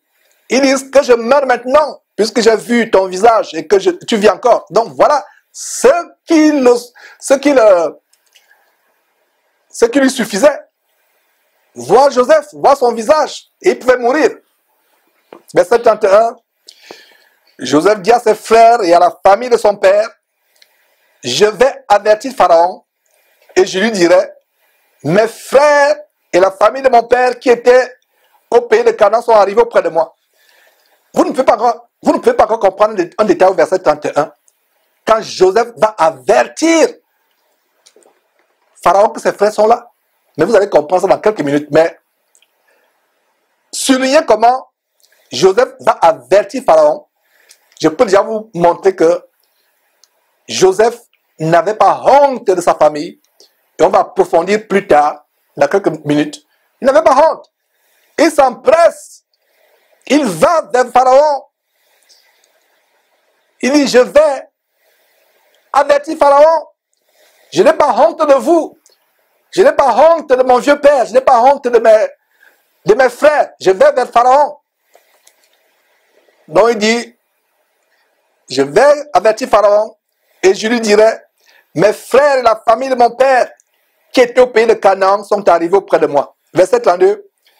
Ces hommes sont bergers, car ils élèvent des troupeaux. Ha! Vous allez comprendre. Beaucoup de chrétiens parmi vous et moi n'auraient pas agi comme Joseph. Ils auraient eu honte de leur famille. Et surtout quoi? C'est des bergers. Mais il dit, je vais aller dire à Pharaon, voilà, ils sont arrivés, verset 32, ce sont des bergers. Ces hommes sont bergers, car ils élèvent des troupeaux. Ils ont amené leurs brebis et leurs bœufs et tout ce qui leur appartient. Verset 33. Et quand Pharaon vous appellera et dira, quelle est votre occupation? Vous répondrez,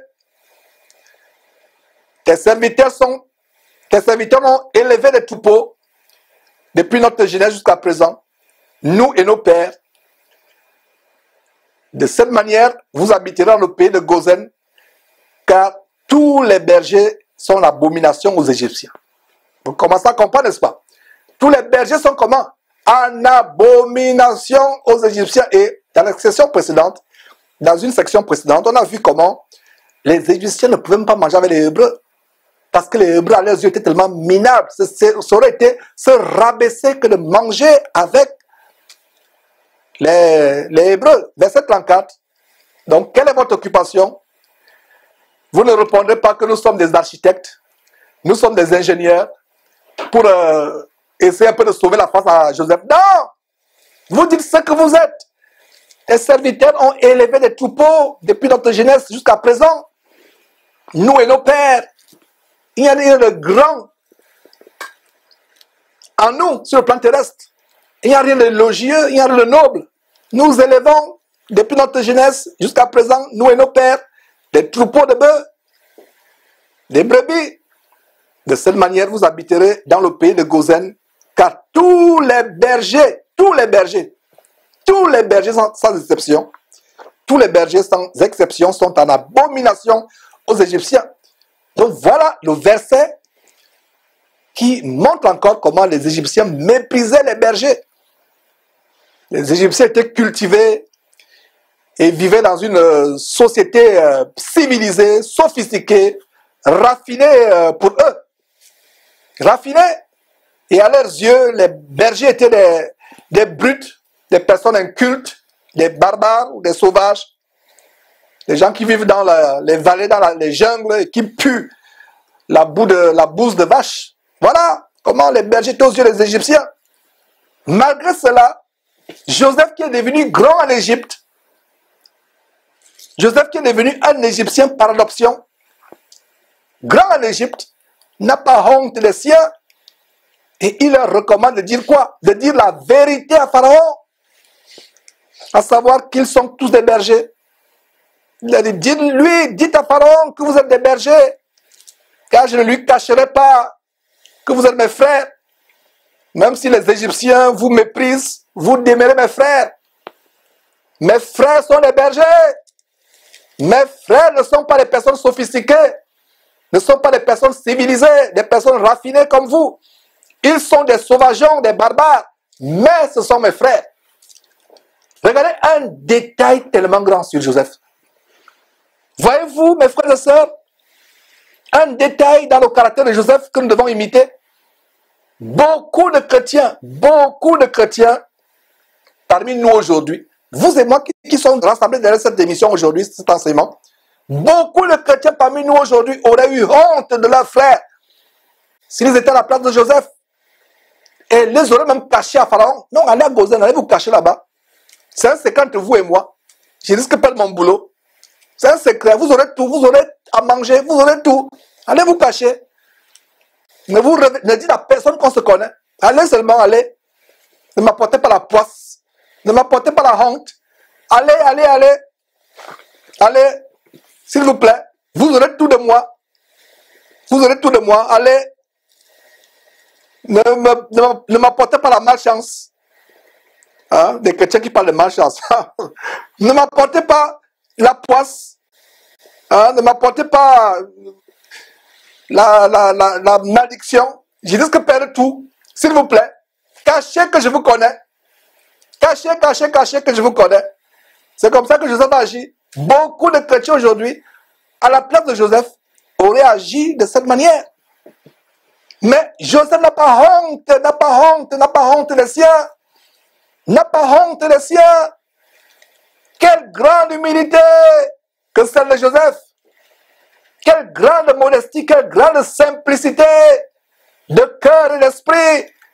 Joseph n'avait pas honte d'appeler ses frères barbares, sauvageons, aux yeux des Égyptiens, ses frères. Même en présence de Pharaon, il dit, ces barbares, ces brutes, pour vous Égyptiens, ces sauvageons sont mes frères. Même s'il faut que je perde ma place, je vais la perdre. Ce sont mes frères. Est-ce qu'en lisant le livre de Genèse, Cela vous est arrivé à penser à comment vraiment Joseph a un caractère où il n'a pas honte des siens. Mes frères et sœurs, Joseph n'a pas honte de ses frères, exactement comme Jésus-Christ n'a pas eu honte de ses frères. Avez-vous lu ce merveilleux verset en Hébreux chapitre 2, verset 11, où il est dit que le majestueux et glorieux Seigneur Jésus-Christ n'a pas honte de nous appeler, nous ses frères auprès de Dieu. Avez-vous lu ce grand verset? Notez ce verset en passant tout simplement, pour gagner du temps. Avez-vous lu ce verset? En Hébreux chapitre 2, verset 11, Jésus-Christ dit, il a dit de Jésus-Christ qu'il n'a pas honte de nous appeler ses frères. C'est pour ça qu'il peut intercéder auprès de Dieu pour nous. Il n'a pas honte. Malgré nos péchés, malgré nos défaillances, malgré nos fautes, il n'a pas honte de nous appeler ses frères auprès de Dieu. On voit en effet comment en Matthieu chapitre 28, verset 10, le dernier chapitre du livre de Matthieu, de l'évangile de Matthieu, Matthieu chapitre 28, verset 10, on voit comment Jésus dit à deux femmes qui s'appelaient l'une Marie, l'autre Marie de Magdalène, Jésus leur dit, c'est après sa résurrection, il leur dit, allez dire à mes frères de se rendre en Galilée, c'est là qu'ils me verront. Voilà un bon verset qui montre que Jésus n'est pas en même temps son propre père et son propre fils. Ceux qui pensent que Jésus est Dieu, en même temps père et fils en même temps, non, Jésus est fils de Dieu, bien que rempli de toute la plénitude de Dieu, il est fils de Dieu, et Jésus nous appelle comment? Ses frères. Nous ne pouvons pas être frères de Dieu. Et c'est Jésus, après la résurrection, qui parle ici. Voilà un bon verset pour fermer la bouche à ceux qui s'entêtent à croire que Jésus-Christ, c'est Dieu lui-même en personne. Non. Il a toute la nature de Dieu, mais il est séparé de Dieu. Il est soumis à Dieu. Il est le Fils de Dieu. Voilà un bon verset. Ce serait un blasphème si vous dites que vous êtes frères de Dieu. Nous ne sommes pas frères de Dieu, nous sommes fils de Dieu comme Jésus-Christ est fils de Dieu. Et nous sommes des frères à Jésus-Christ. J'espère que vous comprenez ce grand verset, cette grande révélation qui montre que nous sommes les frères de Jésus-Christ. Et il n'a pas honte de nous appeler frères. Il dit à Marie et à Marie de Magdalène, après sa résurrection, dans son corps ressuscité, quelqu'un va me dire non, c'était avant la résurrection. Non, c'est après la résurrection qu'il dit à Marie et à Marie de Magdalène, allez dire à mes frères de se rendre à Galilée, c'est là où ils me verront. C'est là qu'ils me verront. Donc, Joseph, tout comme Jésus-Christ, n'avait pas honte de ses frères. Donc, voilà un autre point de ressemblance entre Joseph et Jésus-Christ. Un autre point de ressemblance qui nous montre, avec les autres points que nous avons étudiés, que Joseph était une image anticipative du ministère de Jésus-Christ. On a vu beaucoup de points de ressemblance entre Joseph et Jésus-Christ. Et j'ouvre une parenthèse. Voilà un devoir que je donne aux fidèles de Jésus-Christ TV. Faites-nous un tableau avec tous les points de ressemblance entre Joseph et Jésus-Christ qu'on a énuméré depuis des semaines. Tous les chapitres, nous avons étudié Joseph. Je lance un appel aux frères et sœurs de nous faire un tableau, de nous l'envoyer. Et c'est un tableau qu'on va publier. On aurait pu le faire nous-mêmes. Mais c'est aussi un exercice pour voir si vous avez fidèlement suivi ces sections. Donc, je reprends un devoir, un exercice. Ce n'est pas un concours. Personne ne va échouer, personne ne va échouer. C'est un devoir. Et nous allons publier cette liste. Donc, faites la liste de tous les points de ressemblance entre Joseph et Jésus. Qu'est-ce que nous avons énuméré? Ne ratez aucun point. Ne ratez aucun point. Allez suivre pas à pas. Mettez pause et tous les points que j'ai soulevés depuis que j'ai commencé cette série. Faites-nous un tableau. Vous mettez d'un côté Jésus, Christ d'un côté Joseph et mettez les points de ressemblance. Je les ai soulevés point par point. Voilà un point aujourd'hui. Comment Joseph n'avait pas honte d'appeler ses frères devant Pharaon. De Jésus n'a pas honte de nous appeler ses frères devant l'autorité de son Père. Dieu son Père. Donc voilà notre point de ressemblance. Donc Joseph propose à ses frères la région de Gozen, qui plus tard tournera d'ailleurs en leur faveur. Car cette région a des meilleures terres, des meilleures opportunités. Mais les Égyptiens qui négligent tout ce qui travaille, soit la terre, soit qui s'occupent de l'élevage, ils ont du mépris de ces gens. Donc, ils ont en horreur les bergers. En horreur les bergers. Donc, ils vont aller à Gozen. Ils vont prospérer dans cette région.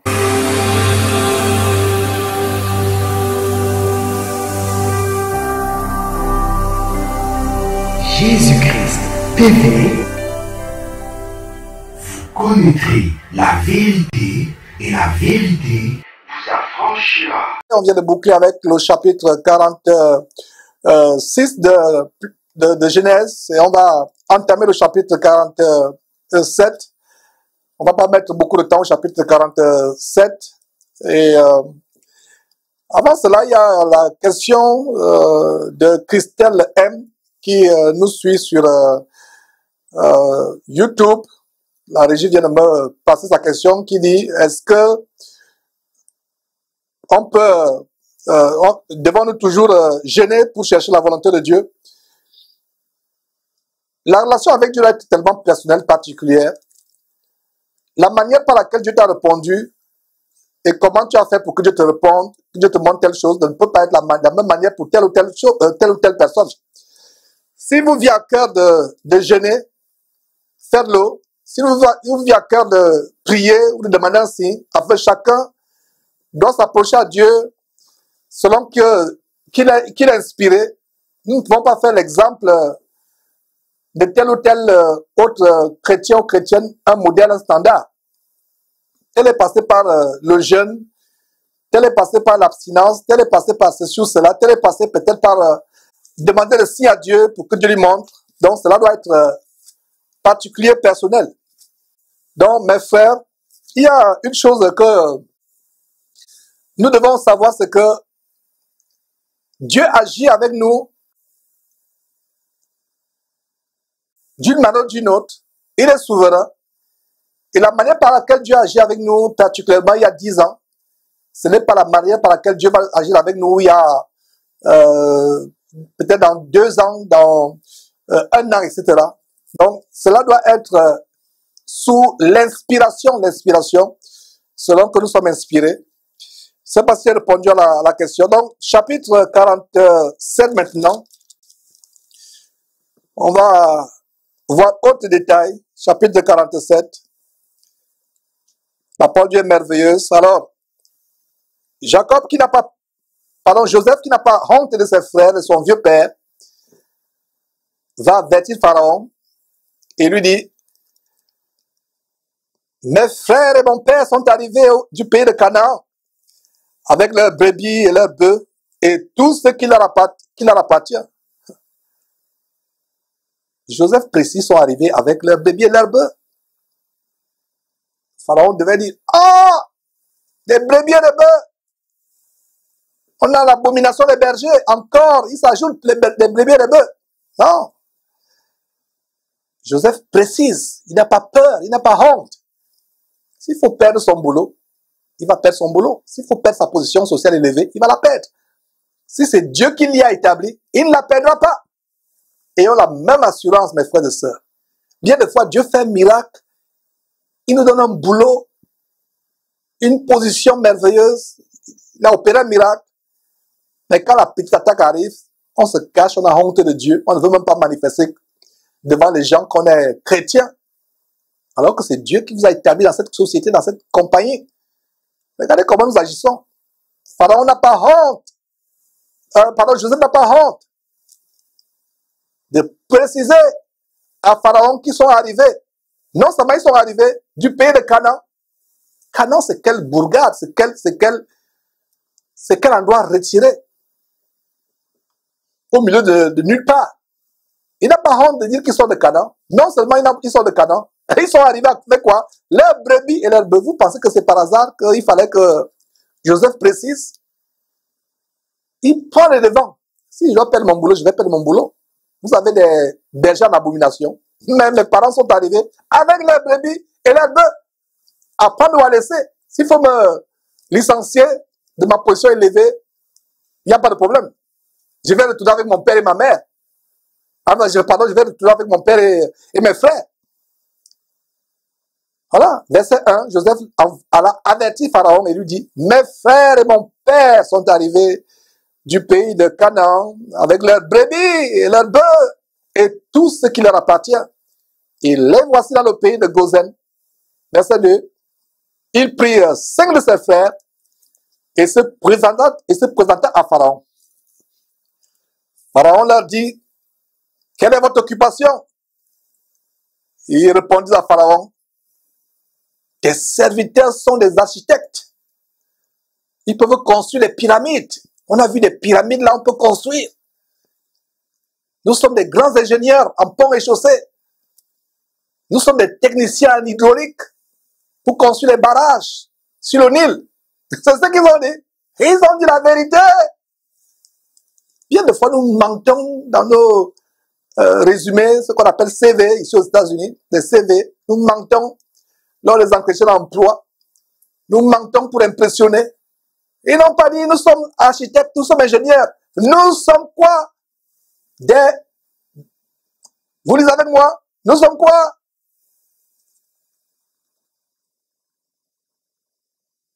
Les serviteurs sont les bergers. Comme l'étaient nos pères. Ce n'est pas que nos pères étaient des architectes, des ingénieurs en hydraulique.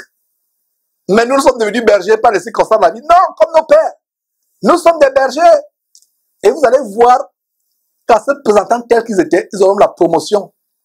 Plus tard, Pharaon va les engager.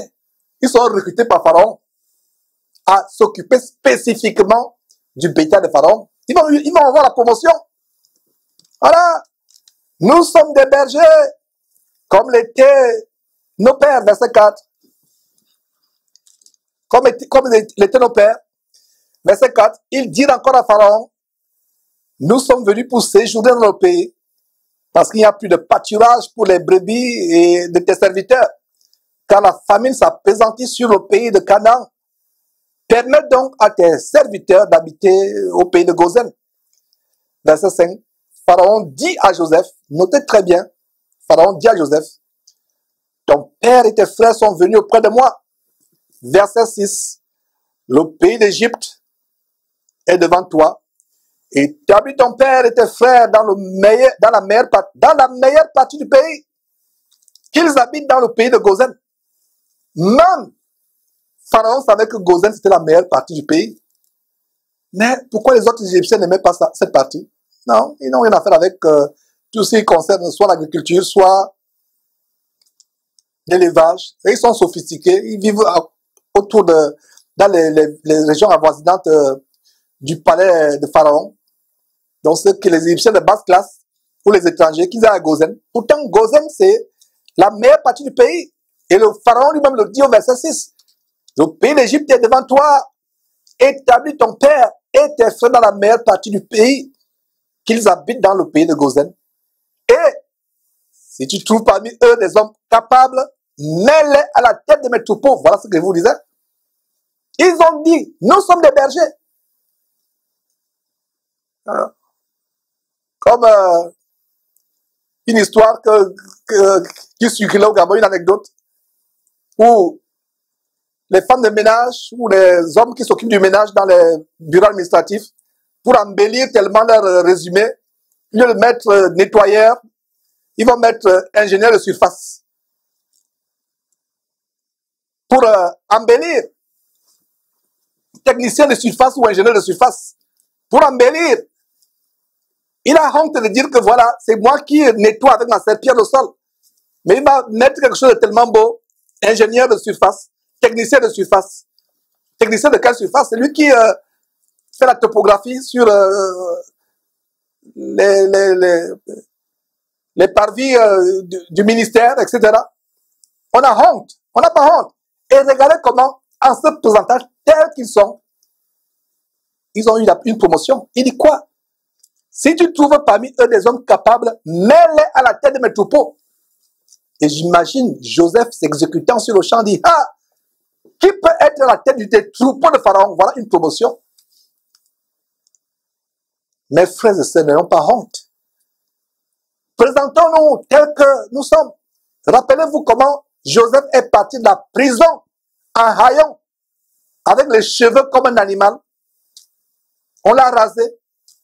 Il était méconnaissable. Un hébreu en plus, un hébreu qui était méprisé, dont les Juifs avaient, qui était en horreur aux yeux des Juifs, à l'abomination aux yeux, pardon, pas aux yeux des Juifs, à l'abomination aux yeux des Égyptiens. Il part de la prison, du donjon, je ne sais pas comment on dit, du cachot. Je ne sais pas si on dit donjon en français, bon bref, en anglais on dit dungeon. Donc il part du cachot, du cachot à quoi? À la royauté. Bien des fois, nous chrétiens, nous voulons nous cacher, nous voulons cacher nos origines. Nous voulons embellir notre pedigree. Nous voulons embellir. Vous n'avez pas de diplôme, présentez-vous sans diplôme, il n'y a pas de problème. Dieu peut vous élever. Au lieu de vouloir mentir, au lieu de vouloir embellir. Et combien de chrétiens mentent lors des entretiens d'embauche? Ils embellissent. Vous n'avez rien, vous n'avez rien. Si c'est votre boulot, Dieu va vous le donner. Combien de fois nous avons menti dans les entretiens d'embauche? Heureusement que Dieu est tellement patient avec nous. Et si vous suivez tels enseignements, ce n'est pas pour vous affliger. C'est pour vous amener à être des personnes meilleures. Nous amener à être des personnes meilleures. Je me corrige, excusez-moi, c'est lapsus. Nous amener, nous tous, moi y compris, à être des personnes meilleures. Si quelqu'un pense qu'il atteint la perfection, ça prouve qu'il se dirige à l'enfer. Nous devons la chercher jour après jour et implorer la grâce de Dieu pour nous transformer, pour nous rendre meilleurs. Donc ces petits détails que nous voyons, c'est pour nous aider à être meilleurs, à être honnêtes devant Dieu. Joseph et ses frères se présentent tels quels. Ils n'ont pas honte de cacher qu'ils sont bergers. Et voilà comment une promotion tombe. Ils deviennent ministres de l'élevage. Les hommes qui sont les ministres de l'élevage.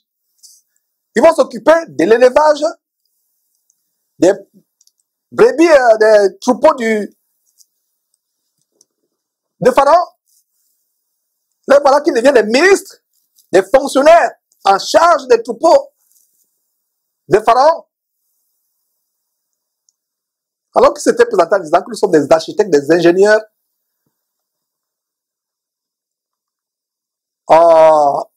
des ingénieurs hydrauliques, ou des architectes, ou des experts en ponts et chaussées.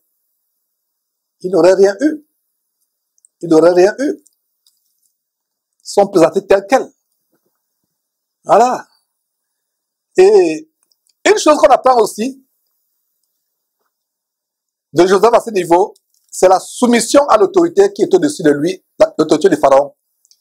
Joseph laisse à Pharaon le soin de donner à sa famille ce qui lui semble bon. Imaginez-vous Joseph, un homme tellement important, puissant en Égypte, ayant un grand pouvoir en Égypte, le pouvoir sur toutes les richesses de l'Égypte, mais il ne profite pas de son autorité. L'autorité qui lui a été donnée, il n'en profite pas pour donner des avantages ou des faveurs à sa famille. Joseph est totalement délivré de la corruption et du favoritisme, du népotisme. Il ne détourne pas les biens de l'Égypte pour les donner à sa famille. Il les présente à sa famille.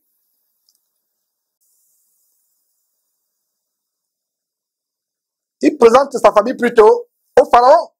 Et c'est Pharaon de décider. Il présente, regarde, écoutez très bien. Le verset 2 de ce chapitre qu'on a lu, qu'on est en train de voir, ce chapitre 47, Joseph présenta sa famille à Pharaon. Et c'est Pharaon qui prend la décision. Aujourd'hui, nous chrétiens, parce qu'on a une position élevée au ministère des impôts, où on gère la fiscalité de l'État, on a une position élevée à la douane. Nos familles peuvent amener les colis, les conteneurs depuis l'étranger, sans payer la douane parce que nous sommes à la douane. Des chrétiens, je ne parle pas des gens du monde. Je ne parle pas des gens du monde, ceux qui ne connaissent pas Christ. Nous ne jugeons pas. Allez voir ce que le Saint-Esprit dit à 1 Corinthiens chapitre 5. Nous avons à faire des jugements, mais pas envers les gens du dehors, les non-chrétiens, mais envers nous chrétiens, pour nous amener à changer. Combien de soi-disant chrétiens qui vont dans ces assemblées chaque dimanche, qui sont dans des positions élevées, au ministère des impôts, au ministère, je ne sais pas, des douanes, etc., font du favoritisme, sont au ministère des cadastres. Les parents ont les meilleurs terrains dans la ville, les terrains gratuits. Vous êtes dans un lycée, proviseur d'un lycée. Même le cousin du village qui ne sait même pas écrire son nom se retrouve admis en 6e au lycée. Le concours d'entrée en 6e prend par exemple 100 personnes sur 10 000 candidats. Voilà comment 50 personnes de votre famille s'y retrouvent, même ceux qui ne savent pas lire et écrire. Est-ce que vous voyez là où on va en venir? Regardez, est-ce que vous savez que le livre de Joseph pouvait traiter un grand fléau dans nos sociétés qui affecte même les chrétiens? La corruption, le favoritisme. Joseph ne prend pas ça. Il attend que l'autorité vienne de qui? L'autorité vient de Pharaon. Il aurait eu honte de ses parents. Il dit, on va vous cacher à Gozen. C'est moi qui dirige l'Égypte. Je peux vous donner tout ce que vous voulez.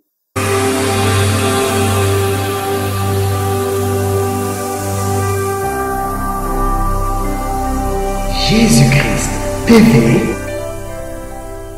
Vous connaîtrez la vérité et la vérité vous affranchira. Les grandes révélations dans le livre de Genèse et au chapitre 47, est-ce que nous pouvions nous imaginer comment le Saint-Esprit nous donne des grandes leçons contre la corruption, le favoritisme? Voilà Joseph qui n'utilise pas, qui n'abuse pas de sa position élevée pour donner des avantages à sa famille. Il est obligé d'aller voir le Pharaon, de l'avertir que c'est le Pharaon qui prend, c'est le Pharaon qui prend les décisions pour sa famille. Quel exemple pour nous chrétiens aujourd'hui, comme il disait, des chrétiens qui ont des positions dans le gouvernement, ils sont ministres de tel, ils sont gouverneurs, préfets, des chrétiens, mais qui font la corruption, qui font le favoritisme, le népotisme, qui privilégient leur famille, sont proviseurs dans un lycée, commissaire de police quelque part. Ils privilégient les membres de leur famille. Vous apportez les conteneurs de choses que vous avez achetées à l'étranger. Ça passe à la douane parce que c'est pour votre petit frère, pour votre épouse, ou pour votre père, ou pour votre cousin, cousine. Imitons l'exemple de Joseph. Joseph va demander à l'autorité la permission de donner une région à sa famille. Et d'ailleurs, c'est l'autorité qui prend les devants. Vous êtes à l'administration du cadastre. Vous donnez les meilleurs terrains, les meilleurs avantages aux membres de votre famille. Cela ne doit pas se faire. Le chrétien doit avoir l'intégrité. Vous êtes au ministère des impôts. Votre famille va payer les impôts comme tout le monde. Ils ont une boutique, une épicerie, une quincaillerie, une affaire. Ils doivent payer les impôts comme tout le monde. Voilà l'intégrité. C'est dommage de voir comment les chrétiens sont prêts à corrompre et à se faire corrompre. Comme je disais à un de mes petits frères, qui n'est pas bon pour toi d'aller corrompre, d'aller payer 3 millions ou 4 millions de francs CFA pour avoir un concours d'entrée, soit à la magistrature, soit à l'école normale où on forme les professeurs. Tu n'as pas à le faire. Le faire, c'est un péché. Et si tu le fais, tu pèches contre Dieu et tu pourrais être puni plus tard.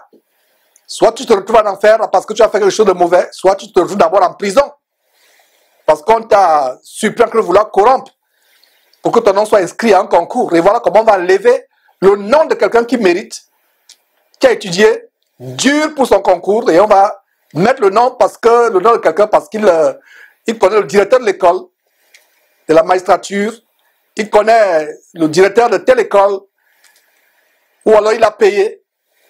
C'est des choses que nous évoquons, nous devons vivre dans ce monde avec notre intégrité, notre crainte de Dieu. La piété, l'honnêteté, l'intégrité doivent regagner le corps de Christ, doivent regagner la vie des chrétiens. C'est pour cela que nous précisons ces choses. Nous exhortons à devenir meilleurs. Donc regardez comment Joseph ne profite pas de sa situation.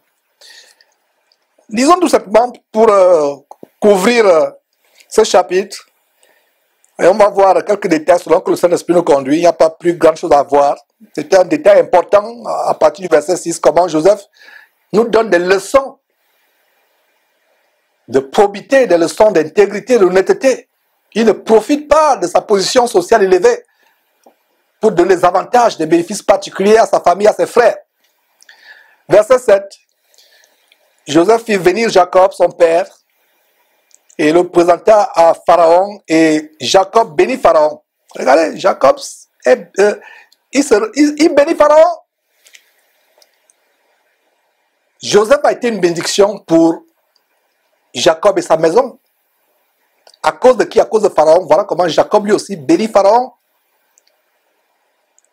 Donc, mon frère, ma soeur, à cause de ton intégrité, à cause de ton amour pour Dieu, tu peux être une source de bénédiction pour ta famille plus tard. Verset 8, Pharaon dit à Jacob, quel est le nombre des jours des années de ta vie? 9, Jacob répondit à Pharaon, les jours des années de mon pèlerinage sont de 130 ans. Les jours des années de ma vie ont été peu nombreux et mauvais. Ils n'ont point été les jours des années de la vie de mes pères durant leur pèlerinage. Ils ont été mauvais. Jacob n'a pas eu une vie facile comme Isaac. Il a eu une vie d'épreuve. Dieu l'a éprouvé à plusieurs reprises. Et c'est bien de fois d'être éprouvé, de passer par les épreuves, par les tribulations. Ça solidifie notre foi, notre marche. Regardez comment Isaac est fini. Isaac n'a pas eu les mêmes épreuves, les mêmes tribulations, les mêmes difficultés que Jacob, son fils. Mais regardez comment Isaac est fini. Non seulement aveugle sur le plan spirituel, mais aveugle sur le plan, non seulement aveugle sur le plan physique, mais aveugle sur le plan spirituel. Et regardez par exemple un roi comme Saül, comparez-le avec Salomon et David. Qu'est-ce qui fait la différence entre David et Saül et Salomon? Salomon et Saül ont reçu la royauté sans difficulté. Ils ont reçu la royauté sans souffrir, sans aucun problème, sans aucune difficulté. Mais regardez comment Saül et Salomon finissent. Mais regardez comment David est devenu roi au travers de beaucoup d'épreuves, de beaucoup de difficultés. Malgré les erreurs qu'il a commises, regardez comment David a fini sa vie. C'est le même qu'avec Jacob. Donc les tribulations et les difficultés ne sont pas forcément une mauvaise chose, bien que c'est des choses que la chair ne souhaiterait pas. Mais ça peut aider à affiner notre caractère. Oui. Verset 10, Jacob bénit encore Pharaon pour la deuxième fois et se retira de devant Pharaon. Verset 11, Joseph établit son père et ses frères et leur donna une propriété dans le pays d'Égypte, dans la meilleure partie du pays. Il a donné, mais le pharaon avait donné son feu vert. Le pharaon avait été mis au courant de cela. Voilà. Dans la comté de Ramsès, comme pharaon l'avait ordonné, souligné comme pharaon l'avait ordonné. Joseph n'a pas abusé des biens publics. Il n'a pas détourné les biens publics pour les donner à ses parents. Non, il a reçu l'autorité, le feu vert du chef suprême de l'Égypte qui était le pharaon. Malgré le fait qu'en fait, Joseph était une sorte de pharaon, mais il avait toujours au-dessus de lui cette autorité, même si elle était symbolique, mais elle était là. Donc il va voir cette autorité Mes frères et sœurs, quel exemple à suivre d'honnêteté, d'intégrité, de probité. Verset 12. Joseph fournit du pain à son père et à ses frères et à toute la famille de son père, selon le nombre des enfants. Verset 13. Il n'y avait plus de pain dans tout le pays, car la famine était très grande. Le pays d'Égypte et le pays de Canaan languissaient à cause de la famine. Verset 14. Joseph recueillit tout l'argent qui se trouvait dans le pays d'Égypte et dans le pays de Canaan contre le blé qu'on achetait. Il fit entrer cet argent dans la maison de Pharaon. Quel bon gestionnaire! Il n'a pas fait, comme je vous expliquais, des grandes études d'économie. Ce n'était pas un grand économétricien ou un économiste. Il était tout simplement quelqu'un qui avait la faveur de Dieu. Il avait quelqu'un qui avait la grâce de Dieu dans sa vie. Et Dieu lui donnait la sagesse. Verset 15. Quand l'argent du pays d'Égypte et du pays de Canaan fut épuisé, tous les Égyptiens vinrent à Joseph en disant, « Donne-nous du pain! Pourquoi mourions-nous en ta présence, car l'argent manque? » Joseph, qui se retrouve un bon administrateur des biens publics, un bon gestionnaire des biens publics, au verset 16 dit, « Donnez votre troupeau, et je vous donnerai du pain contre votre troupeau si l'argent manque. » Verset 17, ils amenèrent leur troupeau à Joseph, et Joseph leur donnait du pain contre les chevaux, contre les troupeaux de brebis et de bœufs, et contre les ânes. Il leur fournit ainsi du pain de cette année-là, contre tous leurs troupeaux. Verset 18. Lorsque cette année fut écoulée, ils vinrent à Joseph l'année suivante et lui dirent, « Nous ne cacherons point à mon Seigneur. » À qui? À mon Seigneur. Que l'argent est épuisé et que les troupeaux de bétail ont été menés à mon Seigneur. Il n'avait rien. Donc c'est Pharaon qui était tellement riche. Il ne reste devant mon Seigneur que nos corps et nos terres. Verset 19. Pourquoi mourions-nous sous tes yeux, nous et nos terres? Achète-nous avec nos terres contre du pain, et nous appartiendrons à mon Seigneur, nous et nos terres. Donne-nous de quoi semer, afin que nous vivions et que nous ne mourions pas, et que nos terres ne soient pas désolées. Verset 20. Joseph acheta toutes les terres de l'Égypte pour Pharaon, car les Égyptiens vendirent chacun leur champ, parce que la famine les pressait et le pays devint la propriété de Pharaon. Voilà comment, à cause de Joseph, Pharaon devient le propriétaire de toute l'Égypte. Verset 21. Il fit passer le peuple dans les villes, d'un bout à l'autre des frontières de l'Égypte. Seulement, il n'acheta point les terres des prêtres, parce qu'il y avait une loi de Pharaon en faveur des prêtres qui vivaient du revenu que leur assurait Pharaon. C'est pourquoi ils ne vendirent point la terre. Verset 23. Joseph dit au peuple, « Je vous ai acheté aujourd'hui avec vos terres. Pour Pharaon, voici pour vous de la semence, et vous pourrez ensemencer le sol. » Verset 24. À la récolte, vous donnerez un cinquième à Pharaon, et vous aurez les 4 autres parties pour ensemencer les champs, et pour vous nourrir avec vos enfants et ceux qui sont dans vos maisons. D'où lui venait cette sagesse, cette planification, mes frères et sœurs? Vous avez la réponse. Verset 25, ils dirent, « Tu nous sauves la vie, que nous trouvions grâce aux yeux de mon Seigneur, et nous serons esclaves de Pharaon. » Verset 26. Joseph fit de cela une loi qui a subsisté jusqu'à ce jour. Jusqu'à quel jour? Jusqu'en 2019? Non, jusqu'au jour où le livre de Genèse était écrit. Avec où l'écrivain du livre de Genèse parle, je vais dire écrit, inspiré par le Saint-Esprit, verset 26. Joseph fit de cela une loi qui a subsisté jusqu'à ce jour, c'est-à-dire jusqu'au jour où Moïse était en train d'écrire Genèse, et d'après laquelle un cinquième du revenu des terres de l'Égypte appartient à Pharaon. Il n'y a que les terres des prêtres qui ne soient point à Pharaon. Verset 27, nous poursuivons, nous allons vers la fin.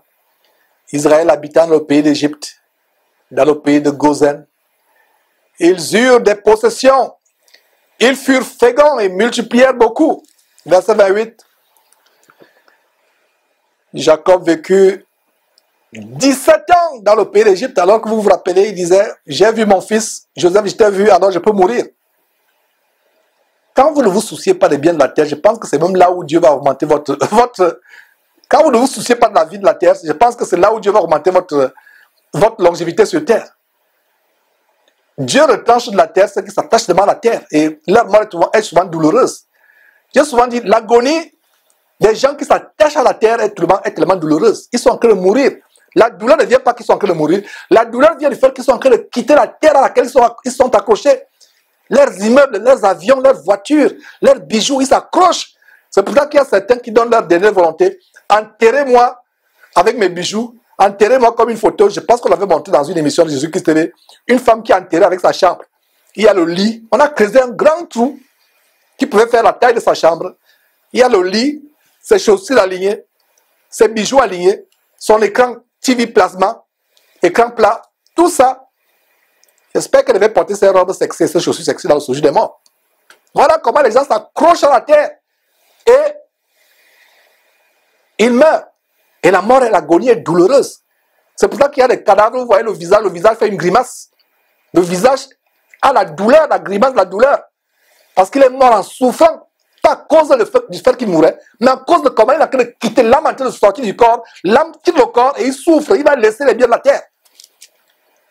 Pour quelqu'un qui ne se soucie pas des choses de la terre, la mort est aisée. Il meurt sans souffrance. C'est pour ça que vous voyez certaines personnes, quand vous voyez le cadavre sourit. Il a quitté cette terre étant en paix, étant en joie. Il voulait quitter cette terre. Voilà comment Jacob demande à Dieu, il dit, Seigneur Dieu, j'ai vu Joseph, je peux maintenant mourir. Quel est cet homme qui n'aime pas vivre longtemps, qui n'aime pas les choses de cette terre? Dieu lui ajoute encore combien? 17 ans. J'espère que vous comprenez là où je vais en venir. N'aimez pas ce monde. N'aimez pas cette vie. Aimez les choses du ciel. 17 ans encore. Jacob, verset 28, vécut 17 ans dans le pays d'Égypte. Et les jours des années de la vie de Jacob furent de combien? De 147 ans. Verset 29, lorsqu'Israël s'approcha du moment de sa mort, il appela son fils Joseph et lui dit, si j'ai trouvé grâce à tes yeux, mais je te prie ta main sous ma cuisse et use envers moi de bonté et de fidélité, ne m'enterre pas en Égypte. D'où venait cette coutume de mettre la main sous la cuisse? Certainement, Jacob avait entendu dire comment son grand-père Abraham avait fait jurer son serviteur d'aller chercher une femme à Paran-Aram, une femme pour son père Isaac.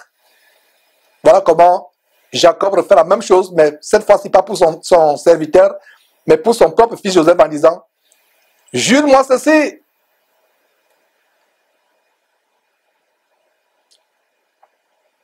Que tu useras de bonté envers moi, que je ne serai pas enterré en Égypte. Verset 30. Quand je serai couché avec mes pères, tu me transporteras hors de l'Égypte et tu m'enterreras dans leur sépulcre. Joseph répondit, je ferai selon ta parole. Terminons avec le verset 31. Jacob dit, jure-le-moi. Et Joseph le lui jura. Puis Israël se prosterna sur le chevet de son lit. Allez, Israël se prosterna. Il a commencé, avant d'entrer en Égypte, il se prosterne, il rend des sacrifices d'action de grâce à Dieu. Le voilà encore en train de se prosterner, mes frères et sœurs. Quand on revient, plaise à Dieu, samedi prochain, le samedi 30 mars de l'an de grâce 2019, plaise à Dieu. Ce sera pour conclure, plaise à Dieu, cette grande aventure commencée il y a bientôt 10 mois. Dans le livre de Genèse, nous allons la boucler avec 3 chapitres, plaise à Dieu. Le chapitre 48, le chapitre 49 et le chapitre dernier du livre de Genèse, le chapitre 50. C'était une grande joie, mes frères et sœurs, pour moi de partager ces choses. J'anticipe la joie de boucler cette étude. Il y a une sœur du côté du Canada. Je ne sais pas si je dois dire son nom. Effectivement, la sœur Priska, qui a envoyé un message qui dit, frère, est-ce qu'on peut avoir une réunion de réjouissance quand on va boucler Genèse? On peut avoir une réunion par Zoom. Comme la réunion, quand on avait les réunions de ceux qui contribuent à soutenir la chaîne, la diffusion de Jésus qui TV en Afrique. Donc la sœur dit, est-ce qu'on aurait une réunion de réjouissance? Je n'ai pas eu à lui répondre, mais je pense que c'est en train de suivre. Voilà ma réponse. Je ne ferai pas de réunion de réjouissance parce qu'on a fini le livre de Genèse après 10 mois. Étant patient, venant samedi après samedi, je ne ferai pas de réunion de réjouissance. Mais les réunions de réjouissance se feront au ciel. Si et seulement si on aurait mis en pratique ces enseignements, on aurait tiré des leçons sur la vie de Joseph, sur la vie d'Abraham, sur la vie de Joseph, sur la vie d'Isaac, de Jacob. Et qu'en tirant les leçons sur leur vie, on se retrouve au ciel. À quoi faire, chères sœurs, et tous ceux qui avaient pensé, peut-être comme la sœur Prisca, à quoi faire une réunion de réjouissance avec les feux d'artifice? On a fini Genèse.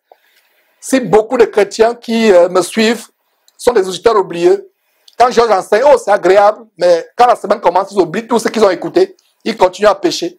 Ça entre d'une oreille, ça sort de l'autre. Mon cœur sera affligé si après ces séances sur Genèse et d'autres séances qu'on va voir dans le livre de Actes par exemple, en commençant en avril 2019, mon cœur sera la peine en voyant comment, malgré ces enseignements, les chrétiens, au lieu de devenir meilleurs, deviennent plutôt pire. Donc il n'y aura pas de séance spéciale de réjouissance. Ah, on va se réjouir, on va chanter les cantiques, on a fini Jésus. Non! La réjouissance doit être dans le cœur de tout un chacun. Ma vie est transformée par ces enseignements. Je suis devenu une nouvelle personne, comme Jacob est devenu une nouvelle personne. Je suis transformé. Chacun doit avoir les feux d'artifice dans son cœur à cause de la transformation que cet enseignement produit. Si vous pouvez faire des témoignages plus tard, nous serons tellement dans la joie de prendre ces témoignages, de témoigner comment cette série sur Genèse et d'autres séries à venir transforme les gens, les change. Voilà. Chacun doit avoir une réjouissance dans son cœur, mais il y aura une réjouissance collective au ciel de ce que ces enseignements nous auront aidés à aller au ciel. Donc, c'était une réponse à la sœur Prisca du côté du Canada. Et bien de choses à toi et à son époux et à toute leur famille. Que Dieu vous bénisse et tous ceux qui écoutent ces enseignements et qui les gardent à cœur, les mettant en application, n'étant pas des auditeurs ou auditrices oubliés ou oublieuses. C'est sur cette parole, mes frères et sœurs, que je vais vous prier de vous joindre à nous et nous allons tout simplement rendre grâce à Dieu et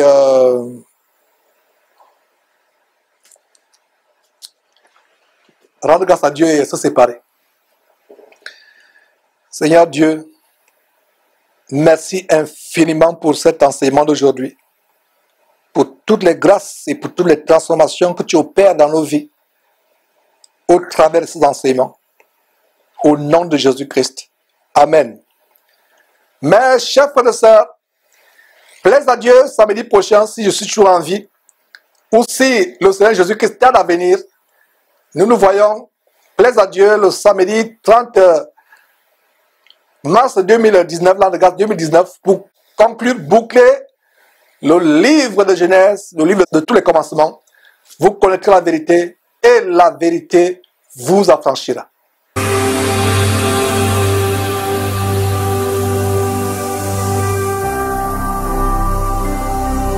Jésus-Christ TV, vous connaîtrez la vérité et la vérité vous affranchira.